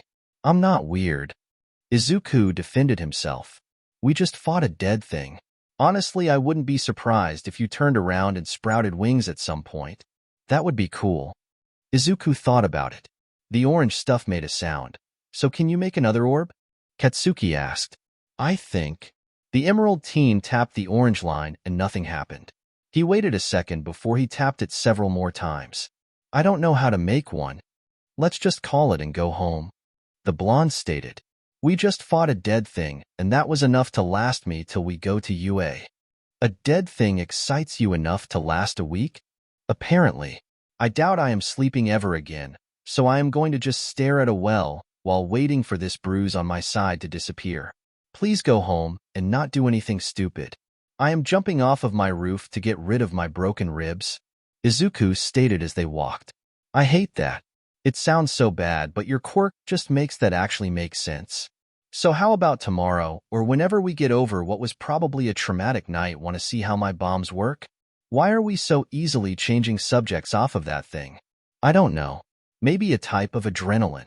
Izuku picked up his lantern. Maybe our teen minds don't handle it that way? I think a teen brain would handle it bad, and we are not normal. I have died exactly 80 times in a few minutes. That is more than the zombie. Yes, but you are still intact. That thing had no jaw. The two went to silence for a moment, while they made it to the apartment complex. I am going to call All Might once I get home to tell him what happened, Izuku said at that point. Maybe they can find out what really was wrong with the guy. It could have been a weird quirk that kept the guy somehow still alive, and the heroes can make sure no trace is left for that to happen again. Let's honestly just leave that stuff to the professionals, yeah. Katsuki nodded. See you later, Katsuki. Izuku pat his friend on the back as they parted ways after what they would later consider the first event in a line of many that would mark their paths to becoming true heroes. /N. Well, that ends my beginning of starting the story down a new path. I understand if it isn't well-liked and might be confusing, but I promise it all will make sense once the story begins to explain things. I am pulling over more elements from Legend of Zelda, and this counted as the first dungeon, I suppose. If it is needed to be known, that purple substance, this is a spoiler by the way, is the malice stuff from Breath of the Wild. I am not pulling any characters as much really over, so this isn't a full-on crossover or anything, but it does have a few things. I can answer in a PM or on Discord if you want to know what exactly. That fire in the lantern also is vastly important, and I will congratulate whoever can say what it truly is. Katsuki also has a pairing by the way, and I have a hint that is Legend of Zelda based. In Four Swords there are 4 different colored links, and this person completes the color of all 4. Izuku equals green, Reiko equals blue, Katsuki equals red. The pairing for Katsuki is the final color, and she has that on her. Also, I can explain Izuku's quirk, if it is something you guys really have to know in a PM or on Discord. It isn't exactly straightforward, just his, as Izuku put it, discount immortality, but something else. If someone can guess what it is correctly, then you get a cookie. A big hint is kind of what happened this chapter with Katsuki. I also kind of figured Izuku doesn't necessarily need OFA anymore because really his quirk is good enough where it is heading now. With this, I honestly have one of 2 options for one for all here. Give it to Bakugo, or let you guys vote on it. I say Bakugo because I think Bakugo here has changed to someone who deserves it a bit, and it can help him move past his poor view of himself. You guys can offer input on what you think, and I will take it in earnest. This is a story where I want it to stay relevant, but I also think Izuku doesn't necessarily need it, even if he is a good fit for it. Chapter 3. /N. I don't think I own MHA. If it turns out I do one, if you should let me know. Izuku didn't really sleep well at all. It was a dreamless sleep, and he still felt on edge from the time he spent in that tomb with Katsuki. Once the sun done coming up over the horizon, Izuku was also up. He had to explain to his mother about the entire situation, All Might having told her about it just a bit ago over the phone while the tomb was being investigated by a few pro-heroes.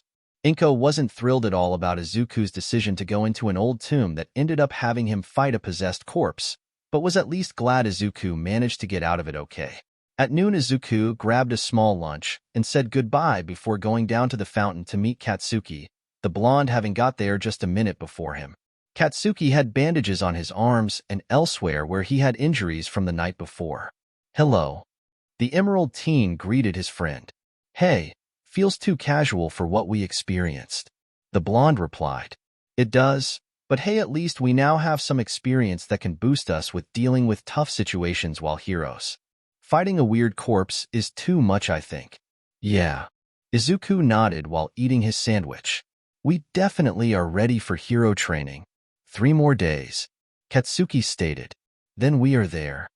Think I can get good with the bombs before that? I mean, they seem simple enough. They aren't lethal, small, and like a baseball. Maybe timing one with its blast you can propel yourself somewhere, but I really don't recommend that. If anything, just learn the timing and the range, and you should be fine. So we should do that today? There really is no stopping you, is there? Katsuki asked with a smile. We fight a corpse, you gain a new ability, and immediately want to train with it after just sleeping for a few hours. Grind don't stop. Izuku replied. It sure doesn't. Let's not test those bombs here, though. We can go to Dagoba Beach. The Emerald teen suggested. After it got clean, there is plenty of room there for training, even with people now going there. That works. Just make sure we don't actually blow anyone up. I only blow myself up. Izuku joked. Not the smartest thing, honestly. I don't think so either. So All Might already had the place taken care of, right? Katsuki asked about the tomb. Yep. He said that the zombie was definitely dead. Nothing else was in there last what we already found. I don't understand what that place was made for. That wooden things area felt like a training room, but then a grave right behind it? That just doesn't seem right. Especially with the grave having a zombie that fought us. What even set that thing off? Us opening the grave? The blonde asked. Izuku cupped his chin while thinking. Maybe the lantern? We didn't actually get attacked till I messed with it. And the fire in it let us see the zombie, and it also killed him. So we woke it up by touching the lantern? Does that mean the lantern was there specifically to keep that thing from acting out? Man, that means we only fought that thing because I messed with it. Izuku sighed. I don't want to think it is my fault. Katsuki shook his head and pointed at his friend's left arm. It's that thing's fault. It led you there. I still don't understand how this thing did that either. I think if we keep asking questions, we will just end up with headaches and no answers. So me talking to the goddess? Izuku asked half-jokingly and half-disappointed as he thought about how he still never got a real response from her. Katsuki snorted in laughter. Yep, just like your goddess. Okay, I am ready to blow stuff up now. Izuku hopped off of the edge of the fountain where he was sitting. Yep, let's go. The blonde followed his friend. Once at the beach, both boys found a man waiting for them, one that had Katsuki completely shocked. Hello, young lads. All Might said in his muscular form. All Might? The blonde shouted a bit louder than he meant to. Hi, All Might. Izuku said definitely more calmly than his friend. You are young Bakugo, correct? The massive man asked as he looked at the teen. I am.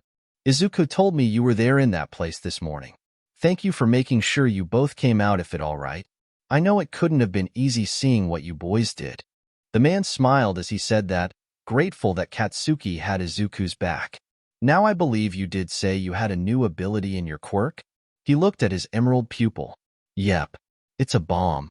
Izuku showed his silver bracer and the new orange glowing addition to it. I don't know how to make one yet, but I know I can. One popped up this morning when the orange first appeared. The teen tapped the orange glowing addition to his bracer. All Might leaned towards the bracer to get a better look. It does seem odd that you gained an ability so different from the first, I must say. I don't think things being normal would fit me, to be honest. The emerald teen commented. That might be true. Tell me the circumstances of how you gained the bomb. The man figured he could gain an idea of the mechanics of Izuku's quirk, if it was indeed a quirk. After me and Katsuki left the dungeon, we did a whole blood brothers moment and shook hands and said we would have each other's backs in other situations like this. Then the bracer glowed and gained this thing. The man began to think, his face scrunching into a look of thought. If he had to say anything, it was something he was guessing only because he knew it was a possibility due to having his own quirk and how he got it. I believe I have an idea, Izuku. Really? Yes, but the explanation has some sensitive details involved. He didn't want to even say the name of one for all yet in front of Katsuki. Izuku caught on and shook his hands. Katsuki won't spread anything. Spread what? All Might looked at his pupil, who nodded to reassure his belief in his friend. Very well. Follow me, lads, to a place where we won't have the chance of any unwanted listeners. A short bit later, and Katsuki was sitting there with a look of shock and confusion as he absorbed the information he just learned. The truth of All Might's quirk and the man's true appearance, All Might having changed to it to reinforce the truth, was a lot to take in. After a minute, Katsuki spoke. This is definitely something. This morning took the cake on most surprising but of probably the month, but this is a close second. It is a bit shocking. Izuku actually fainted. Don't tell people that. Izuku turned red from embarrassment. It's endearing. The blonde man responded. It's embarrassing. So, Katsuki had a question. Izuku is meant to get this one for all next then? It made sense with Izuku knowing about the secret and being the man's student, especially with All Might calling the kid by his first name. Indeed he is. Toshinori nodded. I did offer it to him almost 10 months ago, but I asked for him to wait so I could do something to actually earn it. Izuku admitted, and I agreed to respect that. Actually, Izuku had a look like he was thinking. I don't think I can take it at all at this point. What? Both Katsuki and Toshinori asked in surprise. Izuku raised his arms in defense. My power is weird and I don't think this is the final power I get. Plus that zombie and the fire and the bracer leading me to those makes me think that maybe the goddess has a path, or something made for me anyways. One for all might not be best to give to me if I have all this other stuff to worry about. Toshinori nodded in understanding and put a hand on his student's shoulder. I understand your reasoning. Your path does have what seems to be some uniqueness to it that having an outside task to uphold might deter it. Either way, Izuku, I will lend help as your teacher to help you on your journey. The man gave a reassuring smile. Izuku felt happy that his teacher wasn't disappointed that Izuku ultimately turned down One for All and still would help him grow. The happiness was cut short as Izuku's bracer began to glow and make a humming sound just like it had hours ago. Everyone looked at it in confusion as they looked at the blue gem, which was previously dull from not having a stock, began to glow intensely again. Just like before, the sound of energy going off erupted from the piece of metal like something was surging, and the metal began to glow bright yellow as a new line. Just as yellow as the glow the bracer had gained, began to watch itself onto the bracer, encircling it just below the orange line. However, this time it had 3 breaks, so that it was 3 segmented parts of a circle. Once the sound of energy quieted down, Izuku was the first to speak. Again? I don't even know how to use the first one. Your hand is actually glowing, Katsuki pointed out. Izuku looked and saw that his actual hand was glowing and the sound of a new energy was building up. Ah, what's this? He swung his arm like he was trying to shake the energy off, accidentally hitting the wall of the shed. Then the wall blasted open with force. It was like All Might decided to just punch the wall with his strength, a massive hole tearing through it and the force making the teen fall over and pushing the other 2 back as well. What the hell? Katsuki cursed while shielding his eyes from sand and debris. Good heavens! All Might gaped, having tied to his muscular form to brace himself. Izuku was on the ground and just looked confused. Did I just gain super strength? Katsuki helped the other teen up. Dude, you just demolished the wall without meaning to. Izuku just looked at the destroyed wall. So revival power from the goddess, a bomb and super strength now? Toshinori then had the truth click in his head, his earlier hypothesis correct. Izuku, your powers all have individual meanings. What? Izuku got confused. Katsuki then got the meaning too. Oh. Izuku then finally had the 2 new power sources make sense in his head too. Wait, there you guys. The bomb I got when me and Katsuki had that bonding moment. And the super strength was just now when you said you would still be my teacher despite me not accepting One for All. So they're based on bonds. Katsuki guessed. This morning made it clear we have one, and this just now definitely did for All Might. I believe that is the case too. All Might was glad the kids came to the same conclusion as him. He did think the idea felt weird at first. So the revival is probably my bond with the goddess, I guess. Izuku guessed. Wait, so why are powers happening now? Katsuki asked. Wouldn't you have one like from your mom for years by now? Perhaps his power was building up energy to be able to function before it could do such a thing. It does seem like a complicated procedure. All Might then looked at the hole again. I do believe we should make sure no one is hurt from this. On it.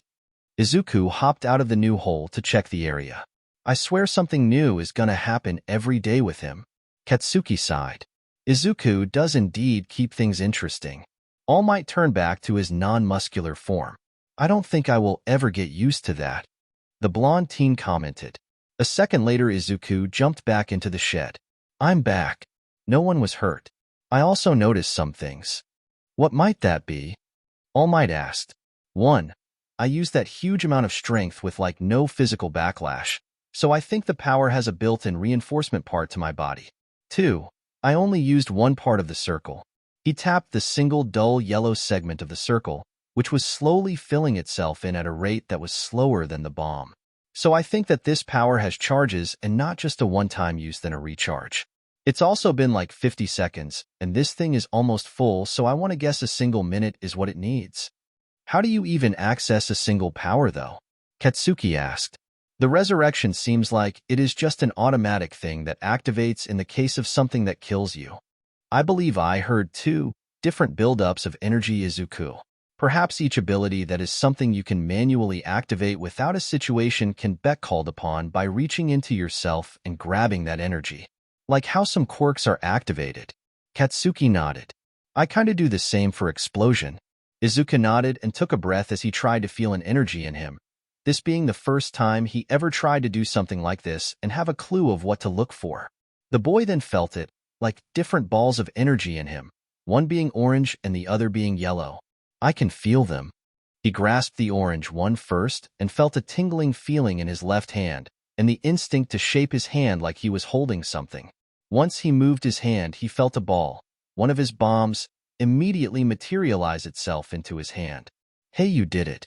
Katsuki commented. I felt it and my hand felt like holding it before it was there. Maybe the power waits till I can hold it, so it just doesn't drop and roll off? Is there a way to send the bomb back? Toshinori asked. Izuku looked at the orange object in his hand and took a shot in the dark at unsummoning the bomb by trying to squeeze the thing. Somehow his first guess was right and it disappeared, the orange line on his bracers filling in instantly.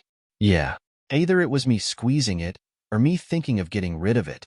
And it doesn't cost you the recharge time to send it back, the explosive blonde remarked. Which is good, honestly. Is your strength ability the same way? I imagine that for the strength it would be like releasing a punch and dropping it to probably turn off the power without using it. Izuku guessed as he tried to use the power, his left hand gaining the yellow glow like before as he had his hand in a fist. He moved the fist around for a second before opening his hand and releasing the power, his yellow glow leaving and the charge going back to its segment on the bracer. Now I know how to access them. Now all you have to do is get used to implementing them into your style. As much and I want you to take it easy before UA starts, I think you should get used to your powers. Katsuki held up a hand. Focus on just one for now, is what I think. The bombs might be a bit more to learn since it is different than punching hard. I can help with it since explosions are kind of my thing. I think the bombs too. The Emerald Teen agreed. I did get them first. Yep, let's get started. Katsuki said as he left the shed. Spending most of their afternoon on the beach training left the two teens exhausted, the two lying in the sand breathing heavily. Think you got the hang of it? Katsuki asked between breaths. I think. Izuku exhaled, popping a new bomb into existence to let roll down the beach, watching it roll into a hole made from an earlier bomb's blast before he made this one go off. A quirk based on bonds. Katsuki said as he sat up. It sounds weird at first, but you probably have one of the most powerful really, man. The thing is limitless in what it can do. A new ability based on a bond with someone. I already have discount immortality, bombs, and momentary steroids. That's a way to describe them for sure. If they're bonds, then why exactly is the goddesses reviving me from death? And how did I gain the bond with her anyways? Beats me. Maybe she did some goddess things to make it happen. I wonder why she was at the entrance exams. Katsuki scrunched his eyebrows as he thought. Maybe she planned on keeping a closer eye on you? Or is just screwing with me again? A weird way of doing it. Did she even give a different line or reaction when you died this morning? Honestly, I kinda didn't pay attention this morning. Izuku gave a chuckle. My mind was too focused on the fire. Hello, lads. Toshinori called for their attention as he signaled his return to the beach, holding a bag that had food and drinks for the teens. I don't think you should do too much more before you can't even walk home. I lived on this beach for like the last 10 months pretty much. Izuku still hadn't sat up. What's one more night?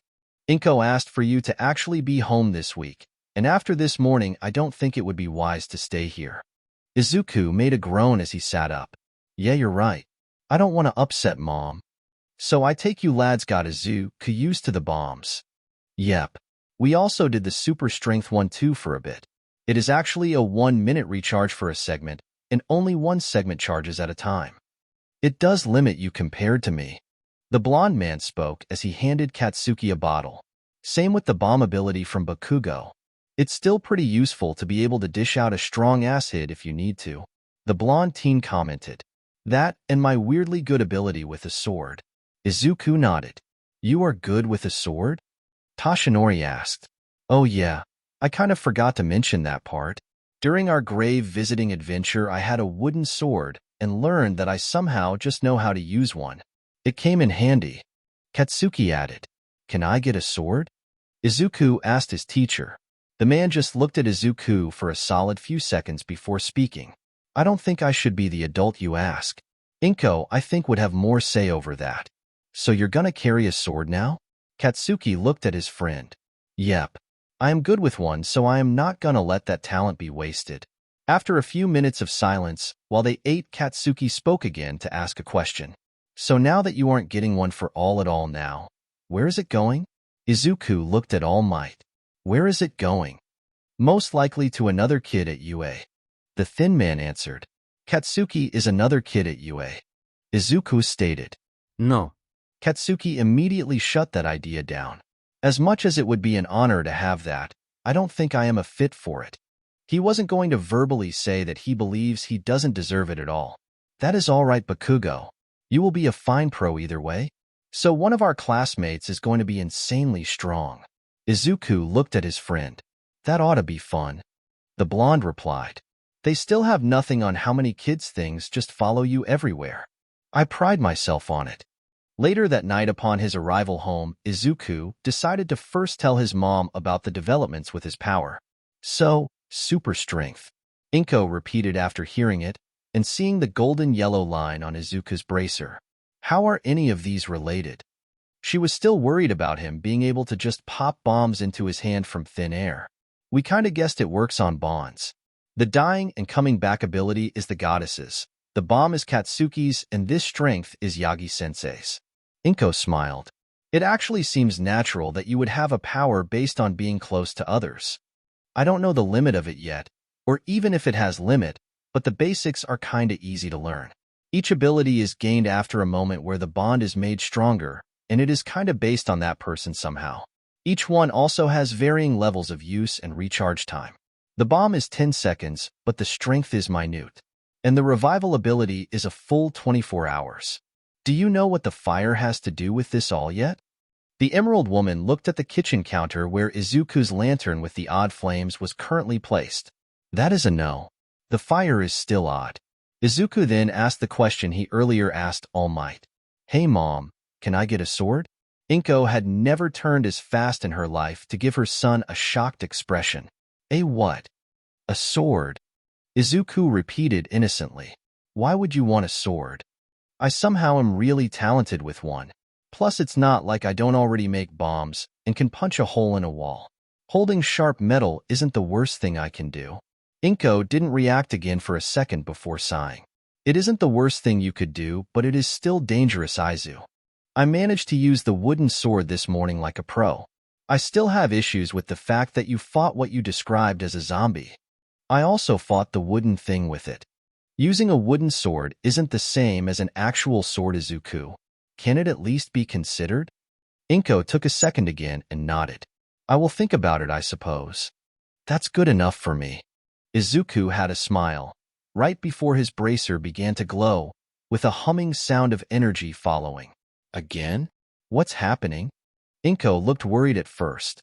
"New power," Izuku said as he watched the bracer's new lime green energy etch a complete circle around his bracer next to the yellow one. "Nothing major happened, though? Maybe it doesn't need a major bonding moment for you since you're my mom, and we have already had lots of those?" Inko looked at the new addition to her son's bracer. "So it is something based on me? Maybe I have telekinesis?" Izuku guessed as he looked at a cup and held his hand out to try to use telekinesis on it. A second later, his hand and the bracer gained a lime green glow to it, and the cup did as well, it floating towards him. Coolido. He tried to grab another cup to hold too, and the first one immediately dropped, hitting the ground. Luckily, it was a plastic cup, so it didn't break. "Okay, so I can only hold one object at a time? I can really only bring small objects to me," Inko said as she watched he rain test his new power. The cup currently floating then dropped without Izuku meaning to let go, and he looked at his arm. "Oh, the line is gone now. I guess I have a time limit." "That was about 10 seconds. Inko stated. "The recharge looks like it is the same." Izuku watched the line fill up with bright energy. "So one object, 10 seconds of use and recharge. Can I lift people?" "Let's not try that right now." "Right. I have to tell Katsuki this. Izuku left to get his phone from his jacket that he left near the front door. The day after the next, Izuku and Katsuki met at the fountain again. It was also the day they would have their first class at UA, and they were meeting up beforehand. So telekinesis? Katsuki asked as they began to walk to UA. He did believe Izuku, but did also want to see it. Yep. Izuku lifted a pebble in between them. I also found out that I in fact can't lift living things. How? A squirrel just a minute ago. Izuku admitted. I guess that is a way to test it. Oh, I also got a name for the powers and stuff now. You do? Kinda. I mean, the whole collection is kinda right now. I don't know what the overall thing is going to be named yet. But the powers themselves got names? I mean, past their obvious names like bomb or telekinesis. I kinda call All Might's Tashinori's strength.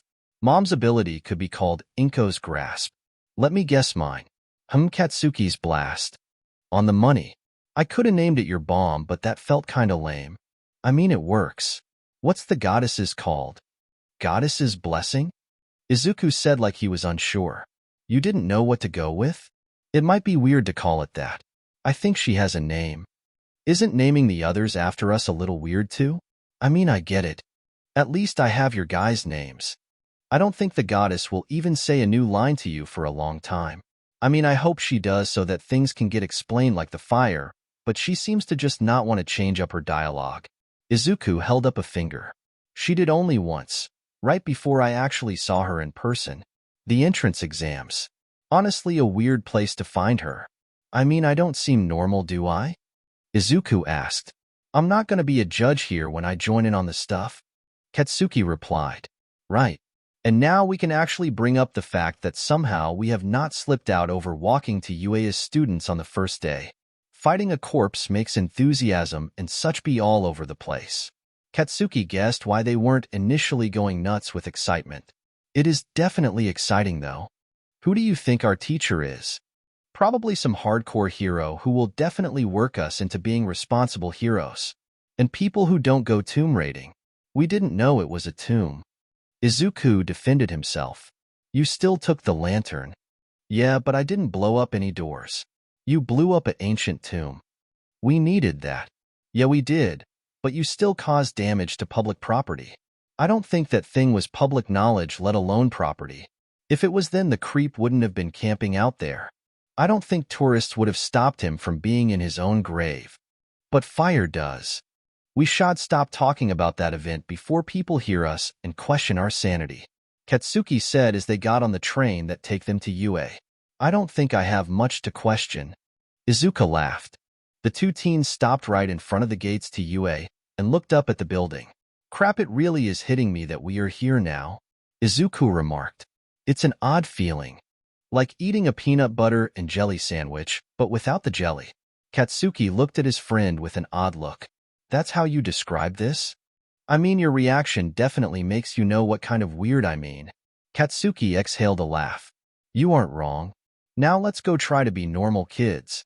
The declared as he took the first step past the gate. Sounds too hard. The explosive blonde replied. Hey, I make the stupid jokes here. Izuku turned to Katsuki. Maybe I want to turn with the jokes. Mom said it is my turn to be a smartass. The emerald teen replied as they entered the main building. When is it my turn? On the 33rd of the month. So tomorrow? No, tomorrow is the 45th. The math here is just blowing my mind. The blonde said. It's that advanced stuff. Either that or I hit my head too many times. Which is extremely likely. I will refrain from commenting on that. Izuku pointed forward towards a sign over a door. Hey look, Class 1A. That's us. The door is definitely big. Maybe our desks are big too. Izuku said as he grabbed the door to open it. I think they would make the desks be different sizes for everyone. Probably.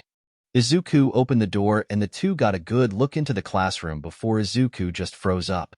She was there. Talking to a girl with sharp teeth and dark green hair was the goddess. Goddess? /n. My chapters have just been getting shorter on average lately. Maybe I am getting fatigued from writing and not really just taking a vacation from it. Anyways, chapter 3 is over and I kinda revealed who Katsuki's pairing is also since I know you guys wanted to know who she is. I gave the hints, but if you still aren't sure, think 1B and look at that description in the second to last sentence. I know the hint for the pairing of Katsuki said, thing purple, pretty much in this girl. Actually doesn't have purple, but let me explain. I deadass thought Setsuna's hero suit was purple and not blue. The hint was about that, and since I didn't know, that is honestly my mistake. She also kind of replaced one of the 2 other recommendation students, so I guess fans of that person might not be as thrilled. Also, they are completely correct that Izuku's power is based on his bonds with people. They gotta be strong bonds too. I kinda don't know how to explain what started his ability to get more bonds, but he was kinda always meant to. No, these won't be the last ones either. He will make more friends and gain new powers, that's all for now. There is the Discord server for anyone interested in joining it. Hope you guys like the new chapter that somehow took 3 months to make and release. Let me know how it was and have a good day.